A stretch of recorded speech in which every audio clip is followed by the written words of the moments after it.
had sent an email to Saki saying, "We want to recruit you to Vishojo," raising her hopes up and demanding personal information. Yeah, so like I watched a little bit of this and it was like, I guess like I understand Nux's side and I don't get why people like hate that much on him about this. Maybe I will understand. I don't fucking know.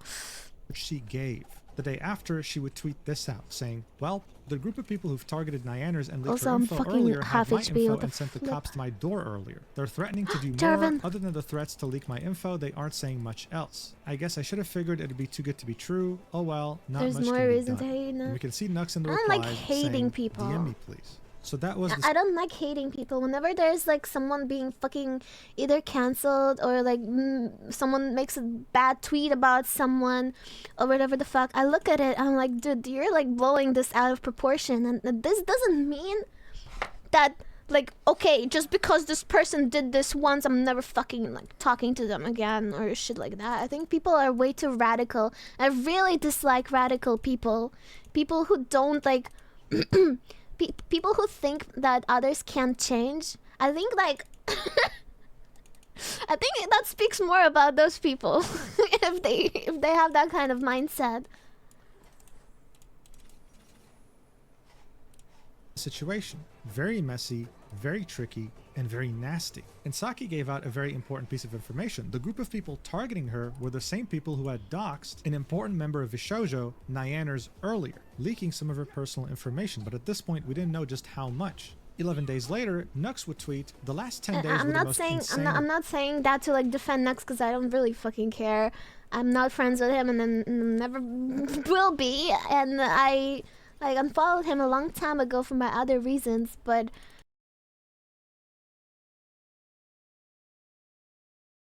I'm just saying that people sometimes they don't deserve like so much backlash that happens to them. And it happened so much in the past. It happened.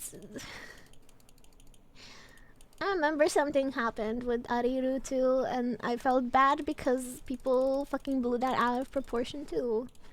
People are fucking idiots.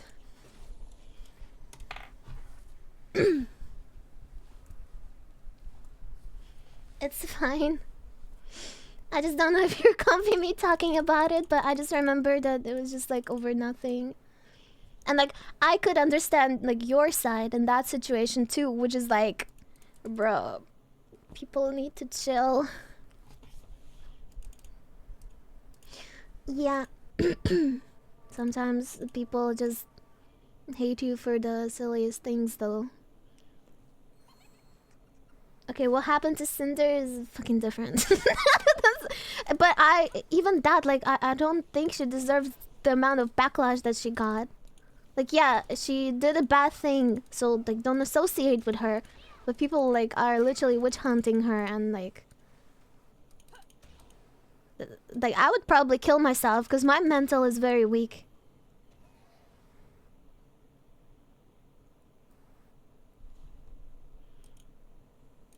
Like, I was worried about that. Like, even though, like, I hate what she did to her friends. Because, like, some of those people are people that I know. And, like, I met them IRL and they all seemed, like, so close. You know? So that was, like, a shock to me, too. But I don't think she deserves that much backlash. Her punishment is losing the friends she lost because they're amazing people. That's her punishment. She already got it, but people take it to extreme levels and try to punish her more.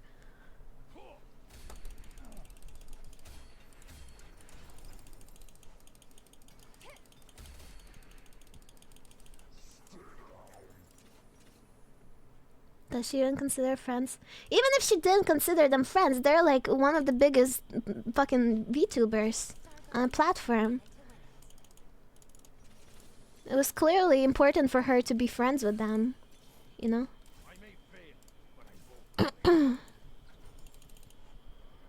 Hold on, let me fucking... Where is fuck... Where... Huh? Where's Swain? Guys, I'm fucking dying. Yes, Lucian, that's the spike I needed. Lucian 2. Hell yeah. What am I doing? I don't know.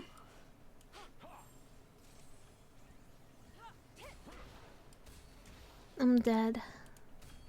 I didn't find a single karma and I rolled so much oh, hi.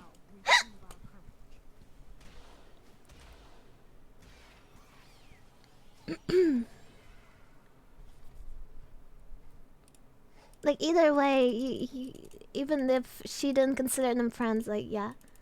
I think that's her punishment, that she lost those people and they will never have respect for her again. Because of what she did.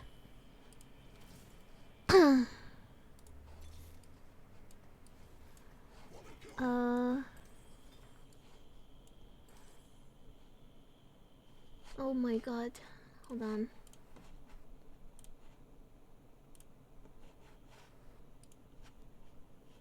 None of these are good! I'm dead.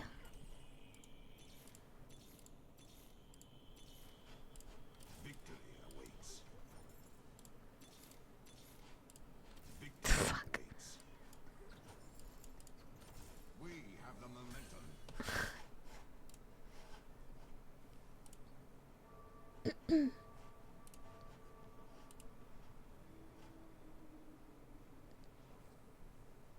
What are we talking about? I'm just talking about how people take a drama, make drama and blow it out of proportion, like what happened with Cinder.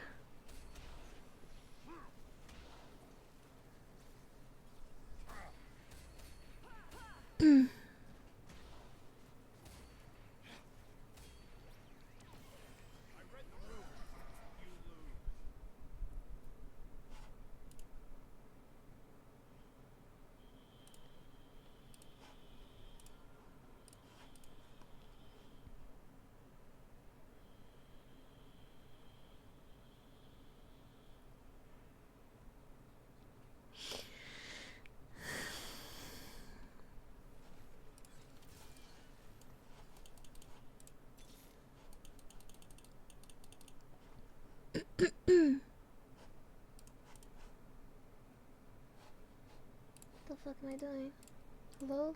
Video. Of my life. No words could describe how appreciative I am of you and the friends I've made here. Can't wait until I show you everything. I'm changing the game, boy. Teasing something that was in the works. Over the next few weeks, he would keep teasing something that was What game was he changing? If you wanna talk and help people, like, you don't talk like this.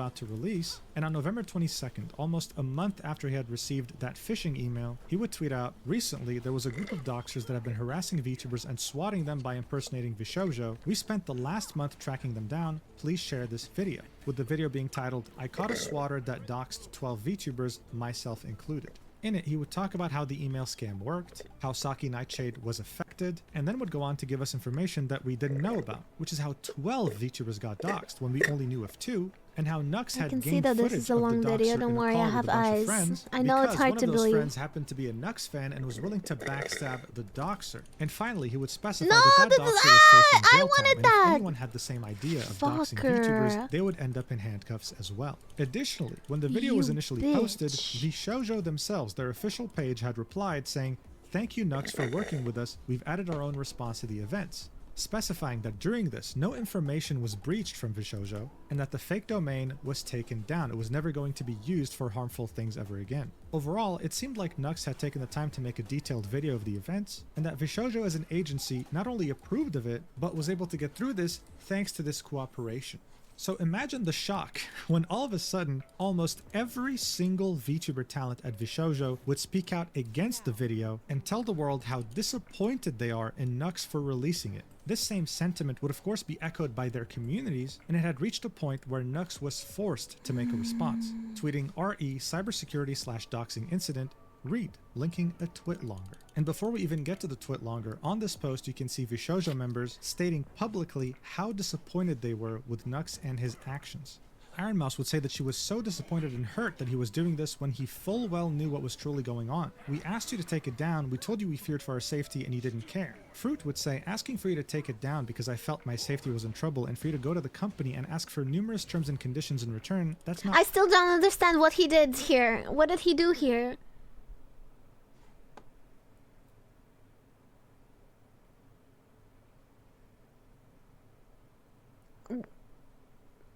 What? I don't get it. Am I like stupid or like what is this? Like what's the problem?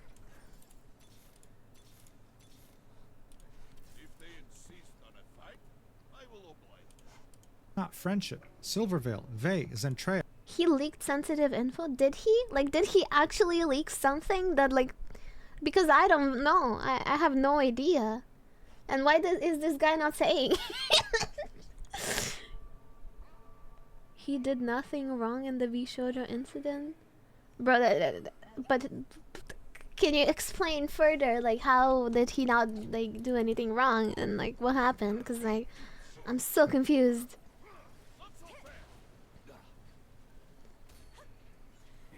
If he didn't actually leak their, like, personal info, what is going on then? I'm dead. Oh god. Oh! I'm alive! Chance. Chance! Oh, I get to PvE round. Posting without asking anyone involved? Yeah, everyone knew about the fake VShojo application going around, and that's what dogs people. Yeah, but like, what did he do to the VShojo girls? I don't get it. Yeah, it looks like he wanted kind of to help. I don't know. It's confusing as fuck. Like, I don't get it.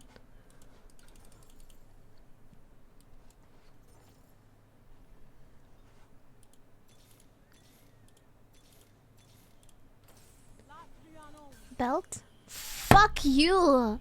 Okay. The fuck do I do then? I don't know. Slap this on her?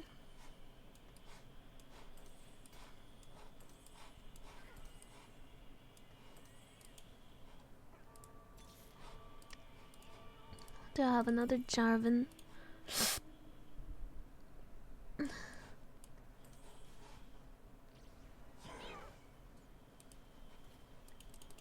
Yeah, I know I should have changed the fruit. And also I have one on Lux for some fucking reason. I'm stupid. I mean, this is not the worst on Karma. According to this website. Blah.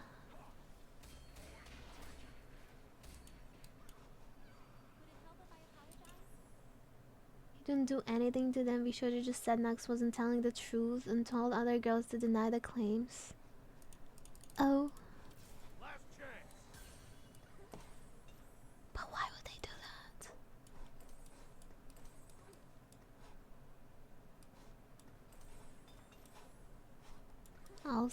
Do I save that fruit?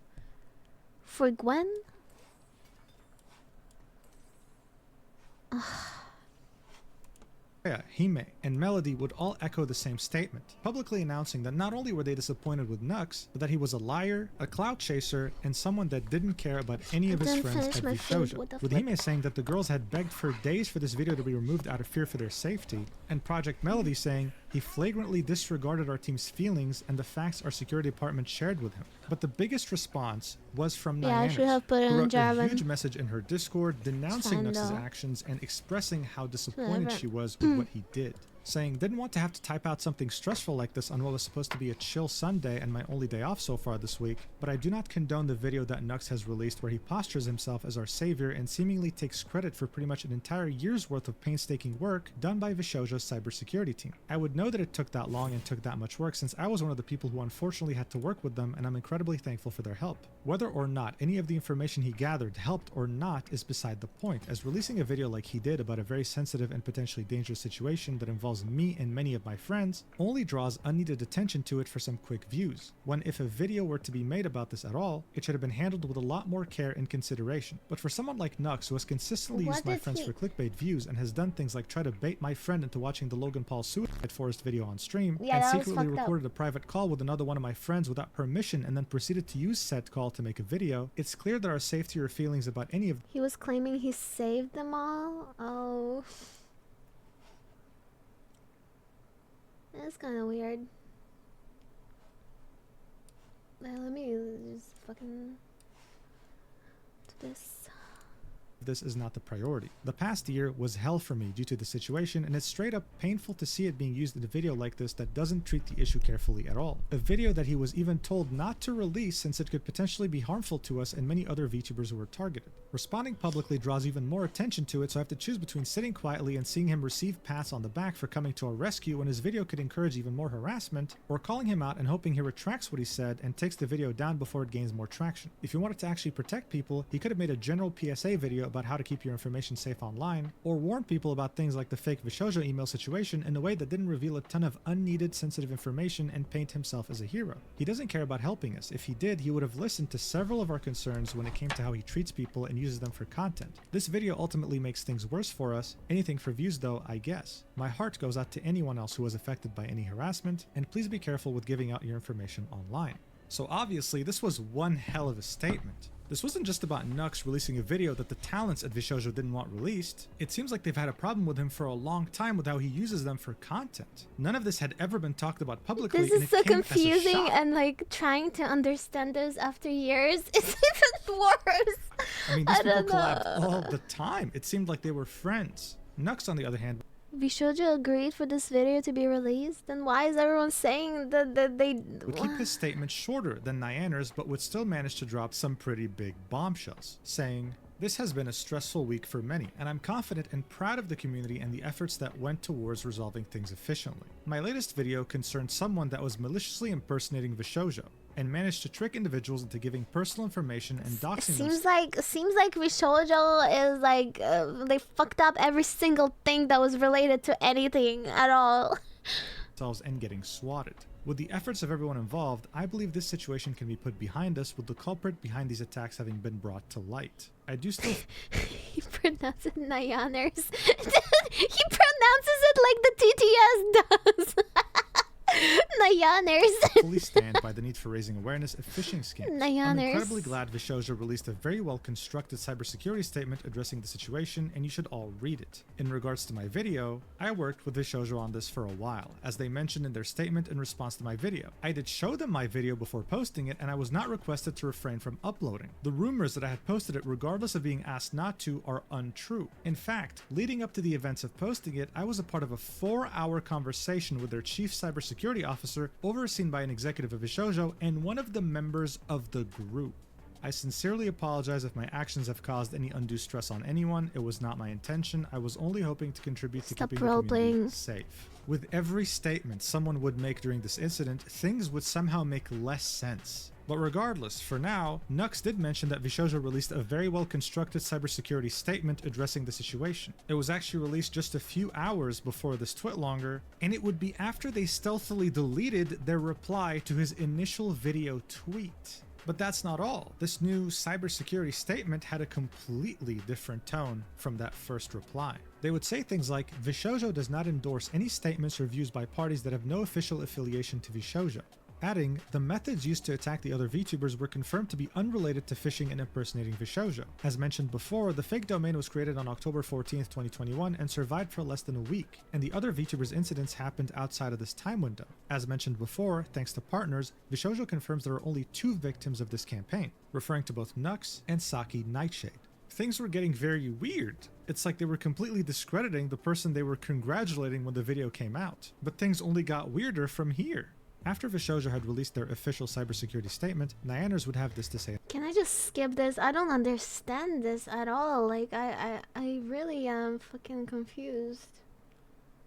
In her Discord. Vishojo was forced into making a statement on the matter after asking him repeatedly not to release this video. They had to issue corrections to the video since he would not, and there were several inaccuracies within the video, and had to word the statement carefully to not anger his large following and make us a target for even more harassment. I feel especially backed into a corner as I'm afraid to say anything even more publicly than I already am because I know it would invite more hate. I'm exhausted of pissing people off and having them hurl threats and shit at me and my family members constantly, so saying anything Work about in McDonald's for character development. Who are you to tell people what to do? this is scary for me. It sucks and I don't know what to do. Nux chose to release the video knowing that Vishojo did not want him to and told him it was a horribly bad idea. Myself and my family members experienced heavy harassment pretty much all year, and the entire situation had to be kept a secret, and I had to continue on as normal, acting happy even when I was terrified so that I would not draw more attention to them and encourage them. Now he releases a video making everything public like this in a way that is careless and dangerous to many people. It's mind-boggling to me. It's like making a video about how to make a bomb and showing it to a bunch of 12-year-olds. I don't want anyone to go and harass him or threaten him in any way. Please do not do anything like that. I just wanted to be able to finally say something because cat's out of the bag anyway, and I'm also tired of sitting and watching him do fucked up things to my friends.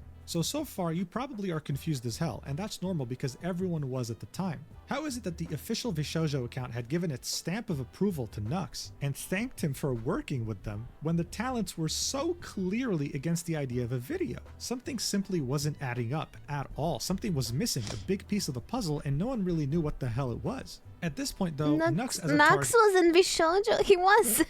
What? It was fair game. According to every Vishojo talent, he had done something horrendous. So of course, just like with any cancellation, other people started piling up on him. How did he get that out of this? And very few people actually took a step back and said, hey guys, listen, maybe we're going a bit too far here. Maybe we don't have all the facts. The situation was getting so critical that Nux had to release a formal apology. But in this apology video, he would show Discord logs between him and the cybersecurity expert that Vishojo had hired, Phoenix. He would reveal that these logs were in a group chat with one of the Vishojo girls and Gunrun, the CEO. Out of all things this guy did, they're attacking him for the thing that isn't just black and white and is like very confusing, and you can't fucking know shit. Like, you can't, what if they NDA'd him and he can like talk about certain things too? It's like, you know, it's just, there's so much to it, and like I think both of them are like in the wrong it seems like. I don't know.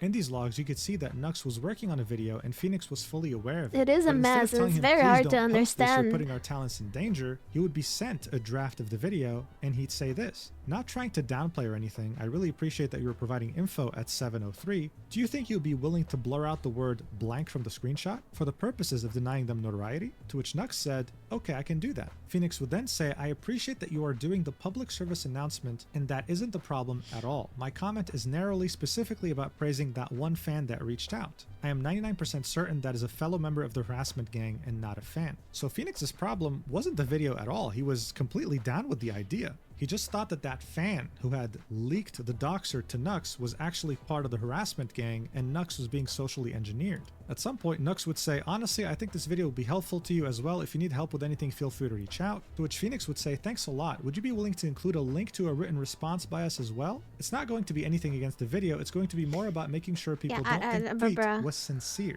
However, when management saw how much this pissed off the talent, how they were completely against the idea of this video, they did a full 180, deleted the tweet, and backstabbed Nux into being the fall guy so that they wouldn't piss off their talents. When reading Nyanner's messages, it seemed like she had a very strong negative impression of Nux, saying things like, he doesn't care about helping us. If he did, he would have listened to several of our concerns when it came to how he treats people and uses them for content. Something echoed by other Vishojo talents when it came to criticizing him. It seemed like someone was getting some very wrong information, and maybe Nux wasn't the only victim here, the talents were too, they just had no idea. Regardless though, back then, no one really bothered delving that deep, instead preferring to go either Team Nux or Team Vishojo. There's no, you can't, this is, it's so messy, you can't pick a team here, you literally can't.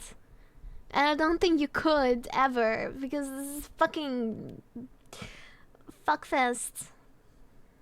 Claiming that Nux had done nothing wrong, that he was the victim here, and with Team Vishoujo being convinced that Nux is a clout chaser that doesn't care about anyone but himself. The whole thing would truly stain Vishoujo's reputation and show them as unprofessional. How could they ever compete with the likes of Hololive when they never had such weird petty drama? How could they compete with Nijisanji when none of the talents would ever dare to make a public statement criticizing another VTuber like that? Maybe talent freedom was a mistake. With just one controversy, Vishoujo had gone from hopeful contender to yet another talent agency that could I only like what I remember. The only thing I remember is like I saw. never compete I don't fucking want to see this in my face. with the professionalism of Japan. But hey, while this The only thing I remember is like I remember seeing VShoujo account replying to Nux, and I'm like, why the fuck would you do this? Like as a company and just like replying to this guy that does like questionable content and use it, like, and then it all like fucking blows out of proportion, and then suddenly they'll hate him, and it's like, bro, what is going on? Like if you just like. They at least like didn't reply to him. This would I don't definitely know. be damaging to their reputation and be brought up multiple times by haters in the future. The internet has very short-term memory. Give it 1 or 2 weeks and even the most major dramas get forgotten. And so after 2021 had ended, Vishoujo had somewhat been able to put itself back on the map in a very strong way. During 2022, Iron Mouse, a This is VTuber such a under cute model. Vishoujo, would grow so quickly that even the mainstream outside of the VTubing community was made aware of her existence. On February 5th, 2022, she would hold her first ever subathon, streaming for 30 days straight and garnering over 171,000 Twitch subscribers. That equates to over $850,000 before Twitch takes their cut. Articles like this were being written about her, saying that she was breaking all kinds of Twitch records. By that point, you'd see people who didn't even know what VTubing was hearing about Iron Mouse's success. And if you didn't, well, Vishoujo made it a goal to make you hear about her and every other talent in the roster, enlisting Crunchyroll to interview every single one of them while having them talk about their favorite animes of all time. But that's not all. When it came to VTuber related awards, the Vishoujo girls were dominating, with the Streamy Awards having 5 nominees and 4 of them being from Vishoujo. That's not all though, because the Streamer Awards would have 4 nominees and 3 of them would end up being from Vishoujo. They wouldn't win that year, but it was still very notable. But regardless, Wait, they didn't win that one? They didn't win this one? Wait, they didn't win this one? Wait, what?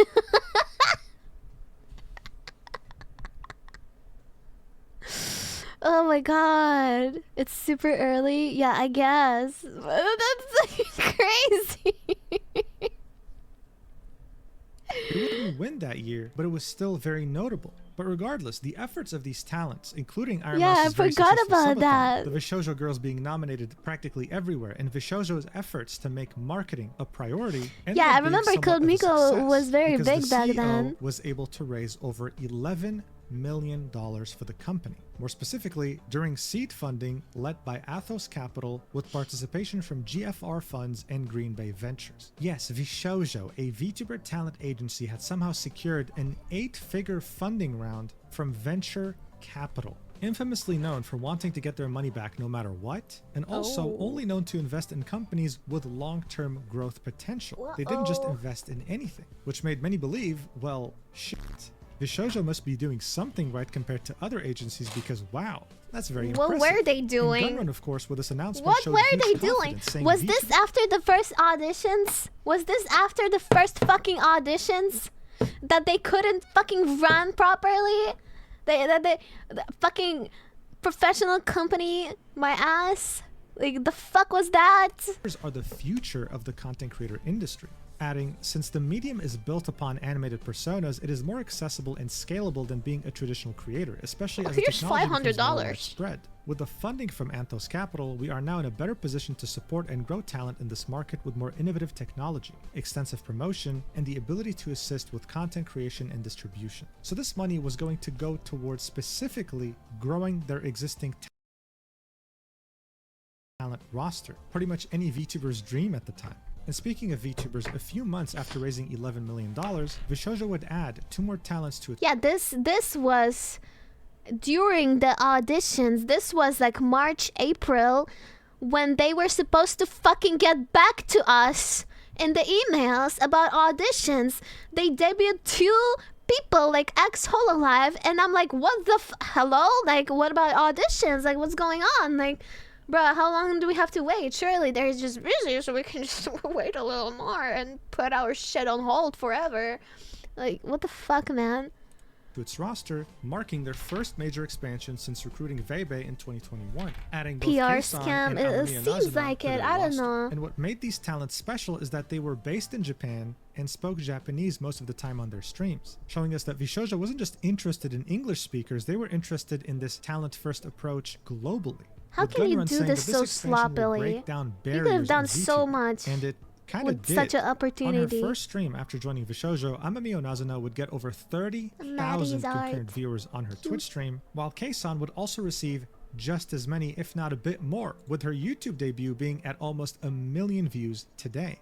At the same time, Vishojo wasn't lying. They were truly putting those $11 million to use, putting their existing What, talent this at the video? center of some very cool projects. video be it was, like, animated probably, music like, videos 10K or just straight up general max. marketing. I By don't the end know. of 2022, Vishojo Where's was the yet 11 again million? seen as an agency that could someday compete directly with Wow, they Hololive did and something that Nijisanji cost if they weren't $5,000. already. Yeah, sure, they Yay. went through a very big controversy with Nux that put everything into question, but whatever, that's behind us. They got 2 more talents, raised over $11 million, and were doing some amazing things that made everyone else envious. Things could only get better from here, right? Well, I don't know. Ever since like the auditions happened, I didn't see them do anything amazing. Honestly, I was like watching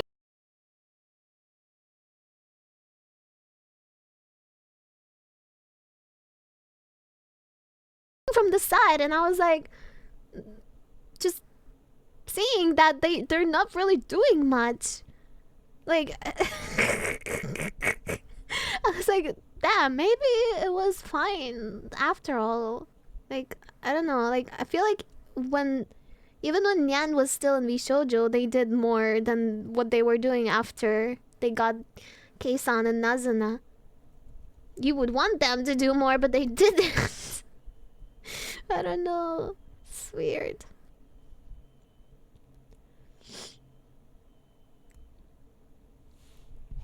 What did they do? What is that the notable thing that they did after this?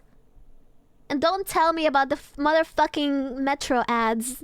That is like nothing. That is not an accomplishment. What did they do? you know how it goes. Good times don't last forever. And very shortly after 2023 had begun, Nicki music collab. I guess opportunities like that are cool, yeah, which like they barely had any of those happen. Like I guess like the Smite collab. But that was even before like Nyan is in the game, so that was before they left. Yeah, I don't know. Like you would think there would be more opportunities like that would like bring more money and like collabing with cool brands and collabing with cool people, doing cool shit. Like that was like the impression I had when I wanted to join. Like the opportunities of them like hitting up this. Like if I wanted a certain artist that only works with companies, because there are artists that only work with companies because they want that, like, you know, like the status or whatever the fuck.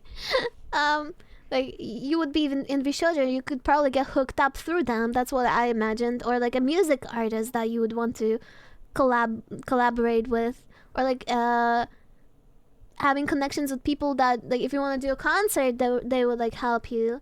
Like they barely did any of that. This is so sad. This is so sad. It's like it seemed like they could have had those connections, and they probably did, but they just like didn't do anything with it. And like my question is like, why? Like you had everything. You had so many amazing talents in your agency. If you work together, you make more money together. That is the concept, right? You work with each other to make more profit for each other. Like the more you help each other, the more profit there will be. Like that is the teamwork, and that's what I imagined it to be like. But like, what the fuck happened in the end? I still can't believe it. Vishojo would find itself in such an unpleasant situation that to many, it seemed like this was going to be their biggest existential threat yet. Harry Potter is a series of books that needs no introduction. It's critically acclaimed across the world. The same can be said about the movies that were based on those same books. This of course resulted in having a very large and extremely passionate fan base all across the globe. The person behind these books is It's none just- other than J.K. Dude, it's just like when Hololive has all of these cool opportunities, like their talents collabing with fucking poggers, music artists, or like they constantly have shit like going on. Like you go to Akiba and every place you go there's like something Hololive. Oh, this collab with Hololive. Like Hololive plushies, Hololive event this, Hololive event that. Like Niji Sanji this, Niji Sanji that, because Niji Sanji's JP is very popular in Japan still. You go to the Konbini, there's fucking chocolate with pakora on it. You go to another store, there's fucking alcohol with pakora on it. It's like, bro, there was so much going on. And these motherfuckers thought that they can just put one singular ad for a week on one station in Tokyo, and that is somehow a motherfucking achievement. Bro, that is just funny as fuck. Like when you live in Japan and you see how much like bigger Hololive is, and you think that V Shoujo tried to own the internet and show how cool they are with that fucking ad thing, it just I can't explain how funny that is. As someone who lives in Japan, it's like, bro, wait. And so many people were pogging at that tweet of them like showing that off. I really did not understand that. J.K. Rowling. And for most of her career, she was loved by pretty much anyone who loved Harry Potter. Her humble background, as well as her authenticity, truly made it hard to dislike her. But then one day, just like many other celebrities, she decided to take the decision of splitting her audience in Wait, why are we half talking by about- becoming political. Why are we Since talking about 2011, Harry the Syrian Potter? population would revolt against its current regime. Oh. The result would be a civil war that would last for Why over is he a talking about decade, politics destroying now? huge chunks of the country Hello? and spreading Syrian refugees all across the world. It would be dubbed the Syrian refugee crisis. And at a certain point, political voices in Europe, the game came out and actually had an astounding success. Okay, Those you could have talked about this without all that, no? people boycotting the game shifted their attention to the people who bought it. More specifically, people who were making content about it, helping spread the word about how good of a game it was. This is when the Hogwarts Legacy harassment campaign. Dude, imagine me going around and trying to cancel people for playing games that were made by Russian developers. That would be like the same insane shit as happened here. Like, bro, what the fuck? Nobody cares. Just play the fucking game if you want. Would begin. And you had people like this individual make an entire website where you could put the username of a streamer and it would tell you if they played that wizard game. This was taken to the absolute extreme. And here's just one example. The channel Girlfriend Reviews features a couple playing games, and the chat was harassing them so much throughout their playthrough that the girlfriend in question started crying and ended the stream. Bear in mind, this was a streamer who had a donation link to a charity that helped the LGBT directly, but these fanatics made no differentiation. And one of the people who had suffered the most from harassment and other disgusting things in relation to her playing the game was none other than the Vishojo talent Silverveil, being absolutely harassed to tears just for having played the game. Here's a clip of that in which he describes what It she's is been going unfair. through just for having launched that game on stream. Watch. She didn't deserve that. And harassment and doxing and people doxing my friends and like so much horrible, vile things, all from streaming a fucking video game. So this wasn't just harassment. This was doxing, attempts to dox her personal information, successful attempts to maybe dox her friends. I don't want to imagine the things she was receiving in DMs, for example. And this isn't just some crying. This is intense crying. Like, she's been going through it. Of course, some of the amazing individuals who were behind this movement would see this clip on Twitter and would have some very productive things to say. Like, this is a volcano lava hot take, but this action should be encouraged. Or boohoo plus cry louder plus maybe listen to trans and Jewish people. But what was really interesting here was the approach that both Vishojo and some of its talents took when Silverveil was I did not see any trans people telling to not play the game or that it like makes them very upset or anything like that. I did not see that. Like, if anything, I saw people saying that they don't deserve the fucking hate for this. I don't know. practically at one of the lowest points of her content creation career. One of the only people who would speak out in support of Silverveil was actually Iron Mouse. saying nobody deserves to feel threatened and live in fear every day of their life. That is not right. Specifying that there are ways to support the LGBTQ+ in positive ways, while hoping that people become a little kinder to each other. But here's where things get very tricky. Around the time this harassment campaign was taking place, what the Fruit, fuck is who is another people Vishojo are talent, insane. would tweet, "It costs me $0 every day to be kind and accept people for who they are. So for every like this tweet gets, I'm donating $1 to Mermaids, a charity that supports gender diverse children." Seeing that no one except for Iron Mouse had said anything about Silverveil Damn, being she donated harassed, and 50K? this was the closest thing that Fruit had said about this situation, people immediately assumed that this was Fruit subtweeting Silverveil, giving her sort of a middle finger, so to speak. Now, of course, Fruit would quote tweet this tweet 12 hours later and specify, "My twin brother means the world to me more than anyone. It means a lot to me to support and protect people like him any way I can. If there's a better transgender supporting charity to donate to, I can just switch. It's not that deep." So yeah, Fruit probably saw everything going on surrounding Hogwarts Legacy and decided, you know what, instead of hate, let's just donate. Let's just use money to donate to this cause. But of course, by that time, it was too late. People had already made up their mind about this It's been tweet, 2 and it made years. many assume, oh, wait a second, is there trouble at home at Vishojo? Are the talents not all friends? What else are they hiding from us? And what didn't help at all is that during this time period, Vishojo had said nothing. They were in complete and utter radio silence. They had not come out in support There's of no way to Silverveil. know They had not what's commented going on Fruit's behind the tweet. scenes, And it made but people start questioning, why is Silverveil even in an agency? why were like it seems like people were scared to get hate from saying anything positively towards the game, to like, oh, it's fine to play in the game or whatever the fuck. Everybody was scared of it because Twitter was going insane with their hate campaign against it. Like, why do I not see people doing the same for fucking Russian games? Like, everyone is playing that because, like, it's silly, it's stupid. You don't do this. You don't fucking do this. You don't harass people for playing a stupid game. Especially like Harry Potter. Like, when I think of Harry Potter, I don't fucking think of that person who wrote it. I just I used to like it as a child. If that game came out, I would be excited just to fucking play because it was like my favorite franchise or whatever. So dumb.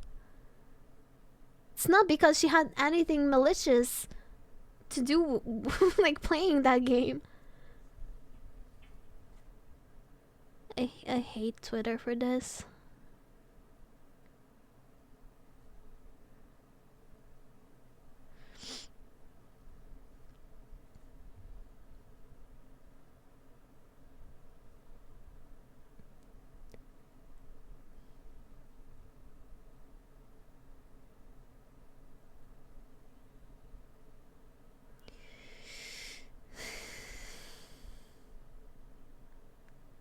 Stupid. Because right now it's as if she's an indie VTuber being harassed all alone and not having the support of anyone, including her own agency. Because in the end, she was a Vishojo talent. And her being harassed like this was ruining her reputation in some way, which also in turn ruined Vishojo's reputation and the talents within it. In fact, regarding Silverveil, the only thing we'd hear would only be a couple months later in a shock announcement that no one was I expecting. think all the normal It would be people Vishojo understand. posting this on April 26, 2023, saying, "To our community, Silverveil and Vey have chosen not to renew their contracts at Vishojo. We respect their decision yes, and want to thank them this. for helping make Vishojo what it is today. They will also retain their IP so they can continue as the creators you love. We wish them the best on the next leg of their journey. Sincerely, the Vishojo team." So look, by 2023, when it came to graduations, people were used to how Nijisanji and Hololive did them, which was one at a time, spaced out, with a graduation stream in which talents say goodbye. This was an absolute shock on every level, not to mention that a founding member and the first external member to have joined the company were both leaving. And as soon as this announcement had come out, they would quote tweet it with this image of her in Silverveil saying, "Indie bitches." Naturally, seeing how rare a double graduation was and seeing this quote tweet made many people question what was going on and come up with conspiracy theories. So hours later, Vey would clarify, "Since this post got so much traction and people are speculating as to why I have left and blaming other talent for it, it's nothing like that at all. I left because new contracts didn't make any financial sense to me." So you see, again, there was this rumor that the talent at Vishojo was not in agreement, that the girls were fighting. Like, and how do you make out of this that she's just greedy? Like, how do you read this and you're saying, oh, she's just greedy? Like, it's crazy. crazy. Maybe it's because they're trying to fucking exploit people and fucking rob them. I don't know, man. Just maybe like no thought like that. No, of course the company is a fucking angel. They would never do a thing like that. They're so generous with their splits, bro.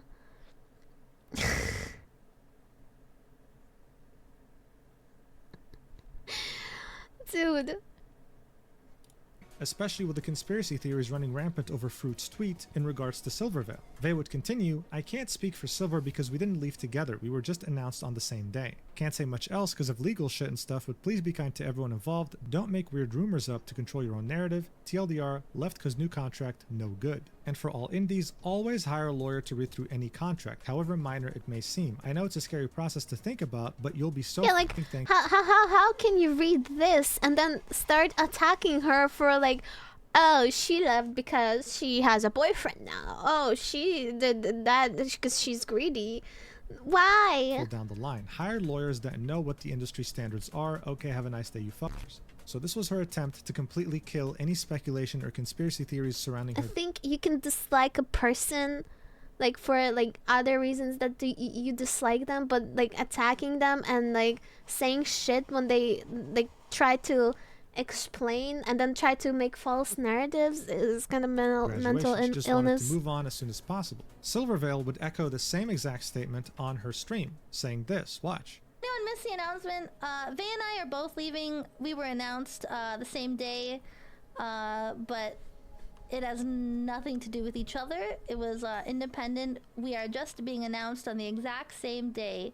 So this whole thing was kind of messy. Why announce two talents at the same time and have to make them both make separate statements saying, guys, it just so happens that we both wanted to leave the company and they announced us on the same day. It was definitely a shock, but hey, at least Vishoujo kept their word. They would be keeping their IP. This wasn't a graduation in the traditional sense because nothing would be changing. They would continue streaming just like they did before joining Vishoujo. And so as soon as people were starting to finally Who actually cares about truth nowadays?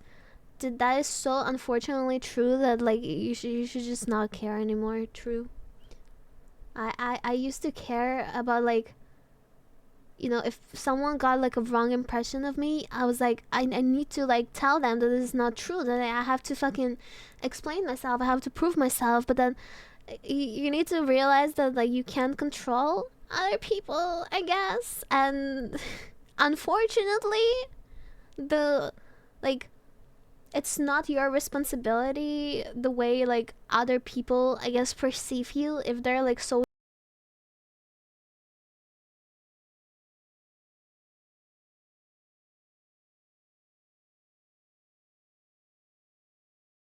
dead ass on like, for example, like they being like greedy because of the contract, that like no explanation is gonna make them change their mind. I bet there's still people that think that even after what she came out with. And maybe even start to move on. Just a few days later, Vishoujo would come up with another bombshell saying, to our community, we'd like to inform you that Nyanners has decided not to renew her contract with Vishoujo. We fully support her decision and are grateful for her contributions to the growth of Vishoujo. Nyanners will retain her IP, ensuring she can carry on as the beloved creator you know. We wish her the best in her future endeavors. Sincerely, the Vishoujo team. This was another complete shock. Okay, listen, one founding member, the first member to join, and another founding member in the span of 1 week? Nyanners would release her own statement saying, after much consideration, I've decided not to renew my contract with Vishoujo and why are you saying Nyanners? Is he trolling? Nyanners. Being an indie. This decision is my own and not a reflection of my relationship with any of the other members, and it is something I have been seriously deliberating for a while. He's trolling, no all way. the opportunities that being a member of Vishoujo has presented over the past 2 years and wish everyone, staff and fellow talent alike, all the best. While this change likely comes as a surprise, wait, he's it won't change French? who I am. He's French? Why is his English so good? Wait, is he Canadian French or is he French? He lives where? Where does he live? France? Damn! Why is his English so good? What the fuck? Doxed! But why your English so... My English is not good. This guy literally sounds native. This guy sounds Native American or something. But he's actually from France? Not even from Canada? Are you saying that because Sade has an accent? No, because not only Sade, I don't have anything against the accents. It's just, I used to date someone from France fucking 10 years ago, and I had a lot of French friends, and all of them had a French accent. None of them spoke like this. None of them had like a fucking American accent when speaking English. That's why. Like, trust me, I knew a lot of French people back in the days. No, it's because like somehow, I don't know why, my circle was very French back then.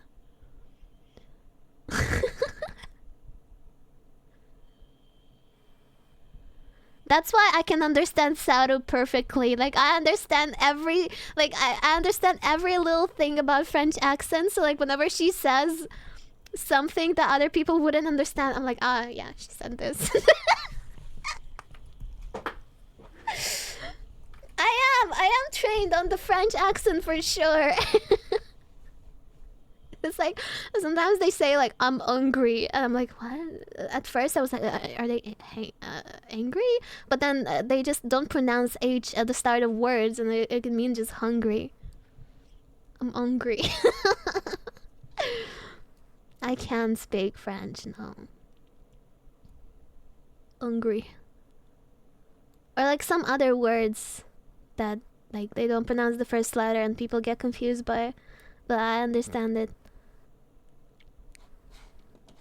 I am, any of my content, or who I choose to collaborate with moving forward. Live streams will continue as usual. I'm looking forward to seeing what the future will bring in this new chapter. Thank you all for your support and understanding. Nyanners. So again, starting the rumor that no, this is not because other talent in the agency is pissing me off or is being toxic. This is my own decision, and I'm leaving with no drama. Did anyone talk about it?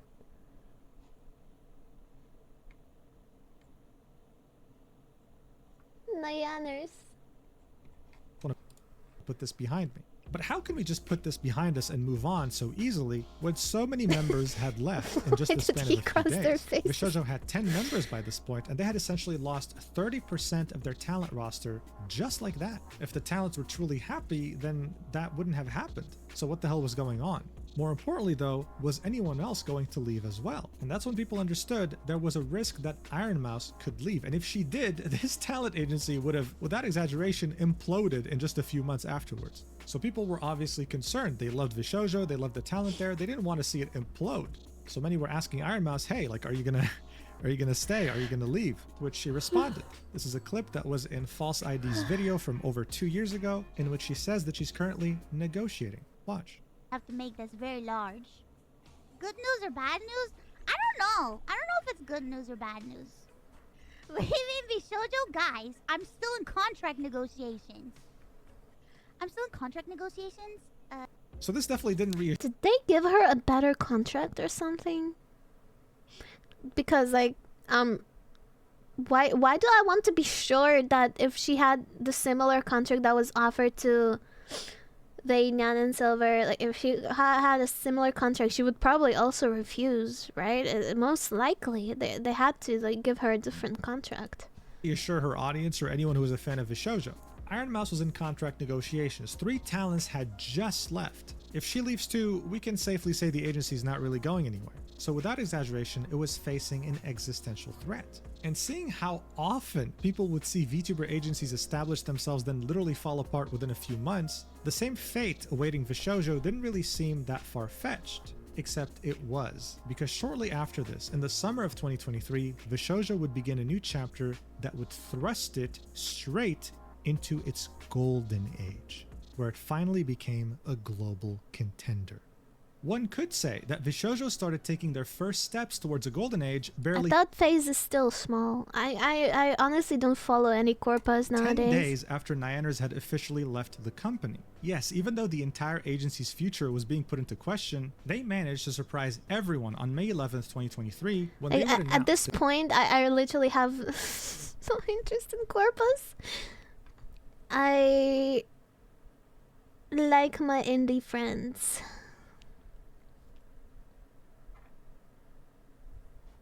they'd be adding the first English-speaking Who the VTuber fuck to is their roster Sakana? since Veibe in 2021. Fish? And that VTuber would be Henya the Genius. Who? Someone who already was very beloved and had one hell of a fan base in another corporation and had left it recently, not being able to keep her IP Owner and Face restarting in Vishoujo. And one of the many things that made I her see. special is that she was both fluent in English and Japanese, which helped her further bridge the gap between Vishoujo and their Japanese subsidiary. But the agency wasn't done here. Just barely a few months later, they would also recruit yet another new member by the name of Giga, another independent VTuber that was already established and had a fan base that was going to follow her into Vishoujo. What made these two talents special is that they weren't problematic at all. If anything, they were wholesome and well liked by the community. This was Vishoujo heading in the right direction, but it was them barely getting started.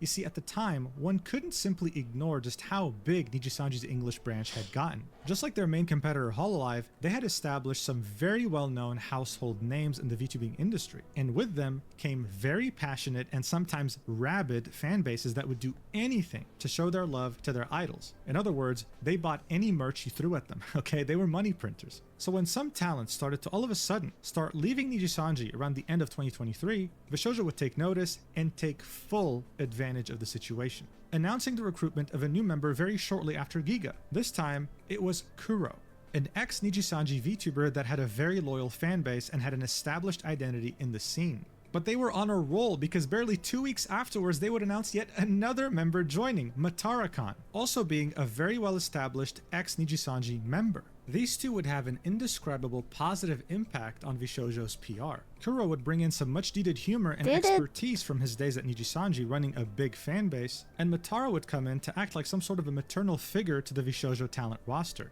balancing the chaotic energy exhibited by the rest of the roster. All this would serve as the building blocks, as the foundation to the most important moment. I have no I think these people are great. They're amazing. But I think Vishoujo was like, when this started happening, it looked so like they were very desperate to like jab at like the Japanese companies like the Holo and Niji. It looked like they were very desperate at that point.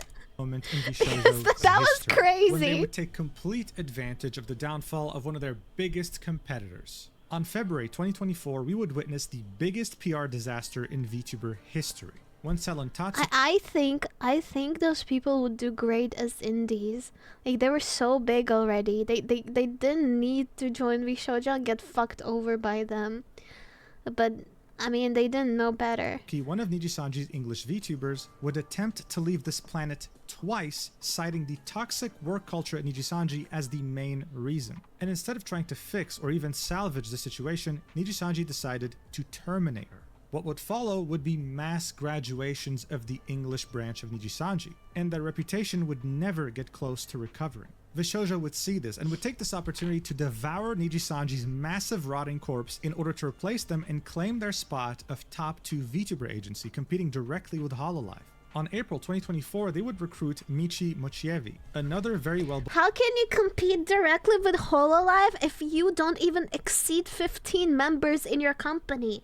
You had like 10, 12 members in your company? How the fuck are you trying to compete with Hololive? Excuse me. How? That just doesn't make sense, bro. A beloved and established ex-Nijisanji talent. And what would happen afterwards is the complete and full redemption of Vishoujo's reputation. Those You are see, these two ex-Nijisanji talents like you don't have to compete. You don't have to compete. You can have your own thing going. You don't have to fucking compete, bro. What? Michi would go on to praise how happy they are at Vishoujo in comparison to their There's an previous audience for workplace, everything. being Nijisanji, There's an audience saying for that they've everything. never worked at a place like this before, that their past workplace made them feel terrible, and that here they feel valued. They feel like an actual person. We also would hear something very shocking, the fact that Kuro had over 350,000 British pounds in tax debt, because apparently his previous company, Nijisanji, would tell him that they'll handle taxes for him and take a cut from his paycheck, only to end up not paying a single dollar. He was essentially scammed. So he reached out to Iron Mouse for help in order to figure out what was going on, and she referred him to the CEO of Vishoujo, Gunrun, who personally took the time out of his day to help him and put him in touch with an accountant and eventually recruited him into Vishojo. I mean, guys, at this point, can we just stop calling him Gunrun? Can we call him Gun Angel? Because, I mean, seriously, Vishojo seemed to be the complete opposite of Nijisanji. Now, this same rhetoric was echoed by Matara in a discussion with Kuro, in which they were reminiscing how their former company mentally affected them and how happy they are at Vishojo today. I mean, look, by that point, this sentiment was pretty common to find. People felt that Vishojo was the savior of the VTuber industry, the agency correcting Nijisanji's mistakes and treating their talent like actual human beings, with no toxic workplace and no predatory contracts. And seeing that Iron Mouse had extended her contract with them, they had essentially gone from being a company facing an existential threat to being on top of the world, and things were only getting started. What happened? Like, did he start drinking or something? Did he start doing drugs? Why did he fail the company? To be in the game Yakuza Like So a Dragon hard. and would successfully manage to get in. Vishojo was opening up art galleries in Japan, showcasing art of their VTubers, and Iron Mouse would successfully become the most subscribed to channel on Twitch of all time, giving away half the money she raised to the Immune Deficiency Foundation, a charity that means a lot to her since she suffers from CVID, a condition that weakens her immune system to the point where she can't even go out. This foundation aims to find a cure. And seeing how much this meant to her, the CEO would personally bring her on a walk for the Immune Deficiency Foundation, using one hell of a high-tech setup where she can see everything that's happening through this camera. But that's not all. I mean, Gunrun would care so much about his talents that he would personally accompany Iron Mouse when she Cares so much about his talents? Or just the one person that was very important? would win the Best VTuber Award in the Streamer Awards at the end of 2023. And if that wasn't enough to impress you, then maybe their global marketing campaigns would, plastering the faces of all their talents in Japan, more specifically a metro station in Shinjuku. I mean, guys, by this point, everyone, whether big or small as a content creator, wanted a piece of Vishojo. The idea of joining such an agency would win the That's not a Best flex! VTuber Award in That the is Streamer not a Awards at the flex! end of 2023. And if that wasn't enough to impress you, then maybe their global No, this doesn't impress me. This doesn't impress me. There are millions of ads like this in Tokyo. I live in Tokyo. I lived in Tokyo for 7 years. Yeah, this is nothing. This is nothing. This is nothing. marketing campaigns would, plastering the faces of all their talents in Japan, more specifically a metro station in Shinjuku.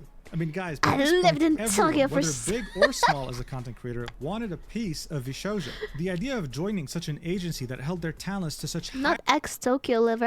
I'm still here. Literally, you can hear the air from Japan right in my mic.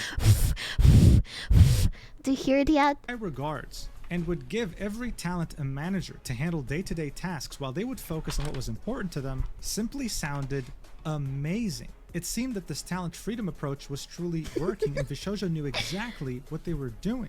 But hold your horses. I mean, Japan this ear, success right does in come your with a ears. price. Yes, there is such a thing as That will suffering be from success, 10 and subs. Vishojo was about to find that out. Seeing that everyone wanted to join them, many were wondering what had happened to the audition form that was posted back in 2021. Was that simply to recruit an already established independent streamer like Vebe? Many would start making a joke that Vishojo was nothing more than a glorified Nijisanji retirement home. That, or they would just hire friends, that they were a nepotism-centric company. The problem was that this criticism didn't reach the company, it would reach the talents directly, causing someone like I don't know. I don't really agree with the nepotism thing, because like people used to think that I was like friends with like all of the V-Shoujo girls. No, I wasn't, and I really just like a smaller streamers also tried to go through auditions and get in it. And I feel like even if I got in, people would say that I was a nepo hire, but like in reality, I was not even like friends with people. Like I was talking to Vebe sometimes, and she wanted me to join. Like she even put a word for me, but like other than that, nothing really, and nothing even happened out of that. Yeah, that was it. I'm hungry. Thank you, Anonymous.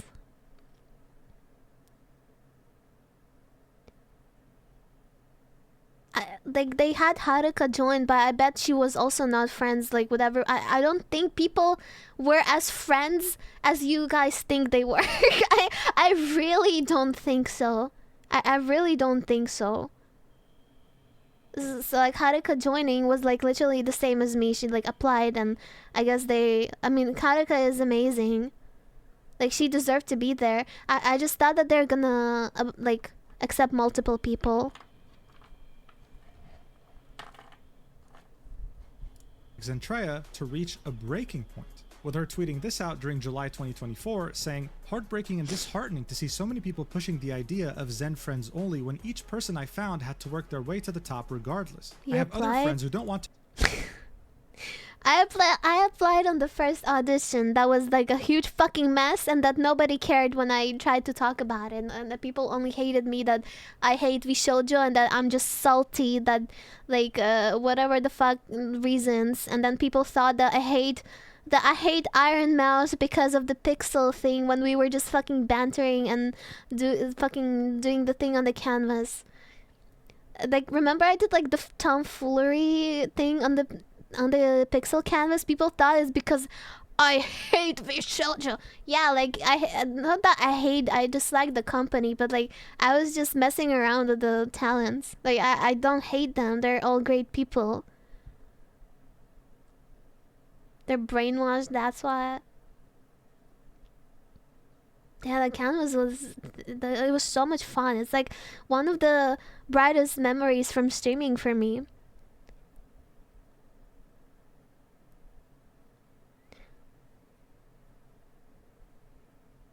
The tomfoolery faces was funny. People took it seriously and thought I fucking hate the girls. Like, that's crazy.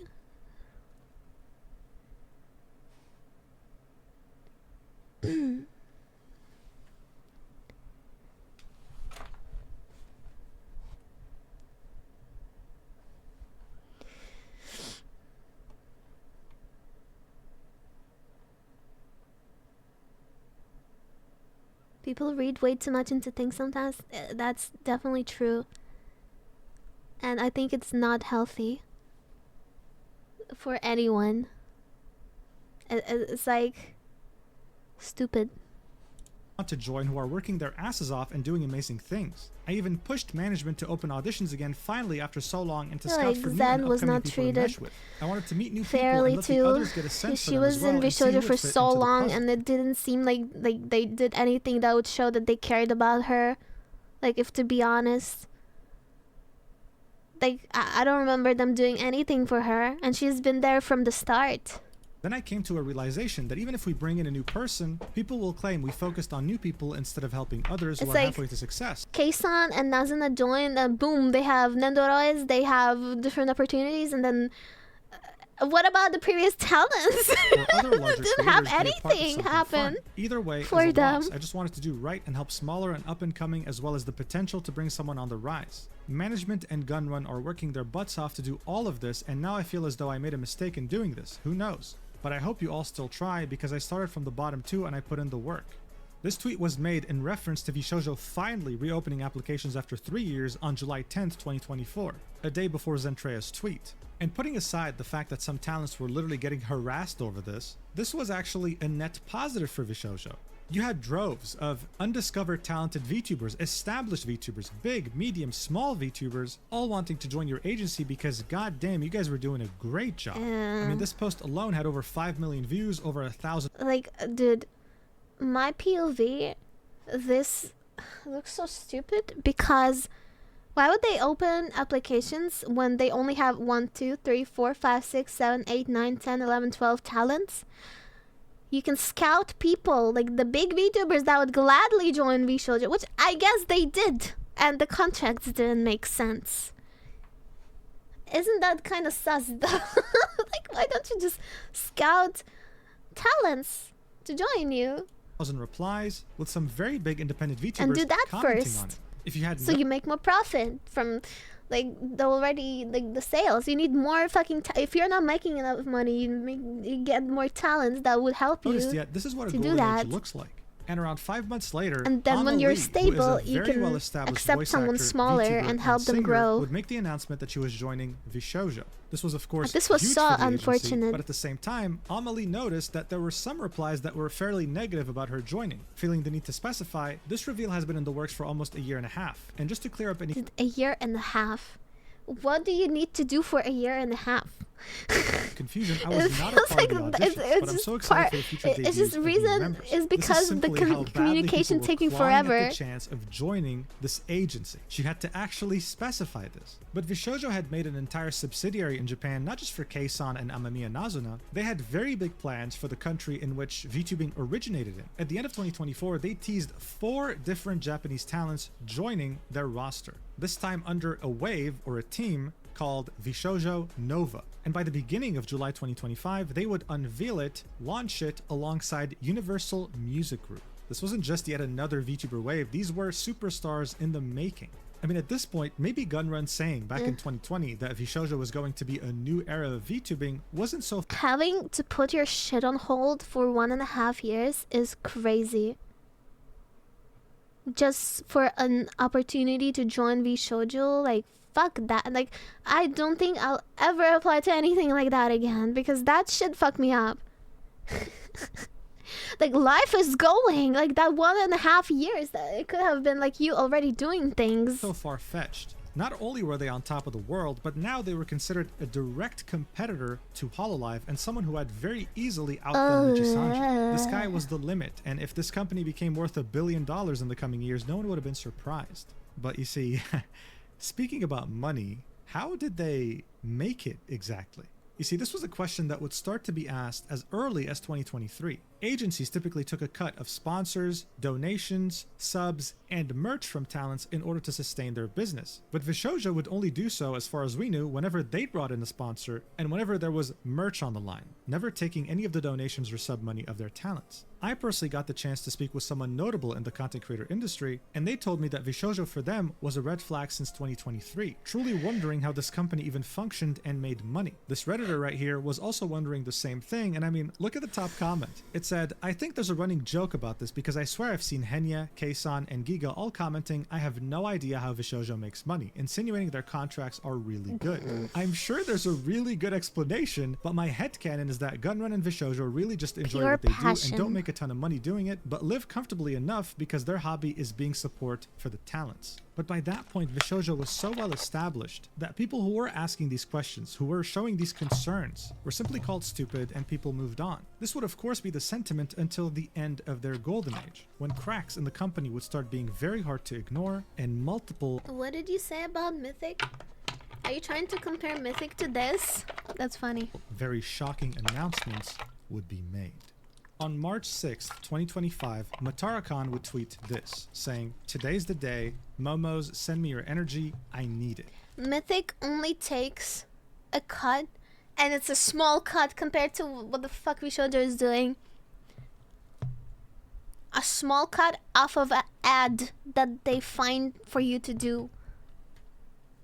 Like, for example, they find like, oh, you can play Nikkei as a sponsor. We're gonna take this amount of cut. Boom, that's it. She didn't really specify further, but it seemed like it was a very important day for her and she was asking her community to send her good vibes. We wouldn't hear from her again until 2 days later, on March 8th, in which she would tweet out, "Hey everyone, as I said on stream today, I'll be taking an immediate emergency time off. Some things came up that I cannot address right now, but I promise you, you will know soon enough. All is good, I am good, I just need to deal with it all ASAP. I love you, Momos." Now look, at this point people were hoping for the best. It's not the first time a big VTuber took a break like this, but it definitely seemed very sudden, and she definitely was trying very hard to reassure her community that nothing was truly wrong. Except something was wrong, and we would find that out almost a month later. As the Cinder incident was taking over the entirety of the VTubing community, something else would creep up on the side and shock everyone. One day after Cinder had posted her infamous apology, Vishojo would post this, saying, "Dear community members, we want to share that after careful thought and consideration, we've made the difficult decision to formally part ways with Matara on May 5th, 2025. We're genuinely grateful for everything she's This brought was to Vishojo random. and wish her the best moving forward. Goodbyes are never I wonder easy, what and we happened. understand many of you deeply care about Matara as we do. The best way to support us both right now is with kindness, understanding, and respect for everyone's feelings and privacy during this transition. We're committed to our incredible talent, community, and the values we share. Now, from this, it seems like she didn't leave. They kicked her. No? Thank you all for your empathy and continued support. To say that people were absolutely shocked by this is an understatement. As I said, up until that point, Matara was seen as the motherly figure of the entire talent roster. She'd be someone with an opinion that was highly valued in the company, and would, throughout many occasions, sing the praises of Vishojo. So why the hell was she graduating, and why was it so sudden? Well, here's what she had to say about it. Vishojo made the decision to part ways with me on March 6th, effective May 5th. I thank the Yeah. girls, plus Kuro, for the great times we had together and the wonderful moments we shared in the last 18 months. I wish the remaining talent in Vishojo the best of luck in their activities. I love them very much, and I will carry on being their bug auntie. I will continue streaming as Matara-kan because I am Matara-kan, and I hope the Momos can still cheer me on, even if I won't be Matara-kan of Vishojo. So this tweet actually didn't specify much, but it gave us a couple of clues. Vishojo made the decision to part ways with me on March 6th. I mean, if you didn't notice, every post Vishojo makes officially, it looks very nice and positive and supportive. They have to do that thing. They just have to. 6th. The same exact day she said, "Today is the day, Momo, send me your energy, I need it." 2 days before she said, "I'm taking immediate emergency time off." But realistically, we really had no idea what was going on. It just seemed like Vishojo had fired her in a way. And as people were barely recovering from what had happened with Cinder and what was now going on in Vishojo, 2 weeks later, another bombshell announcement would drop. Mountain Dew, one of the co-founders of Vishojo, would say, "After 5 years, I am leaving Vishojo." I wonder why For the he past left. 5 years, Vishojo has been an integral part of my life and journey. Since its inception, I have had the honor and the privilege of working with some Hey, of the most Growl. hardworking and intelligent team members, and have made many friends throughout the VTubing and streaming community. I will always shape what I thought, parting on a new Mount Vishojo and saying goodbye in order to do bigger and better things. Overall though, this post definitely felt sudden. Why now of all times? Why 2 weeks after Matara had left? What was going on at the company? We wouldn't get an answer. Instead, a month later, we would get yet another announcement from Vishojo announcing that Giga will be parting ways with the company. On the same day this announcement would be posted, she would specify in a tweet saying, "As of June 27th, When Giga left, I was like, oh, something's going on. Something's going on. Like when Giga left, yep, this is very bad. This is very bad because Giga she seems very genuine, and like the way she talks, like, yeah, it sounds like she wouldn't take shit from anyone type of person. So like when she left, I was like, oh. terminating my contract with Vishojo and will be an independent creator once again. This decision took a long time to come to terms with, but is definitely the best choice for my future. I love my members in Vishojo more than I could ever say, and I will always be their friend and support. There is no world where I want to be without them, both as a creator and as a person, and that is something that doesn't require a contract with an agency to still hold true. I'm wishing all the remaining girls and our dog, which is Kuro, success, always. I'd especially like to thank my manager at Vishojo, Kenzo, for always doing his absolute best for me and making the most of our time working together. Love you lots. As far as my streaming goes, nothing will change from this. As an indie, I handled pretty much everything myself and can easily do so again. Nothing changed when I joined, nothing's changing as I leave. I do have a lot of cool projects coming up very soon, so I'd appreciate everybody's support. I'll see you on stream soon.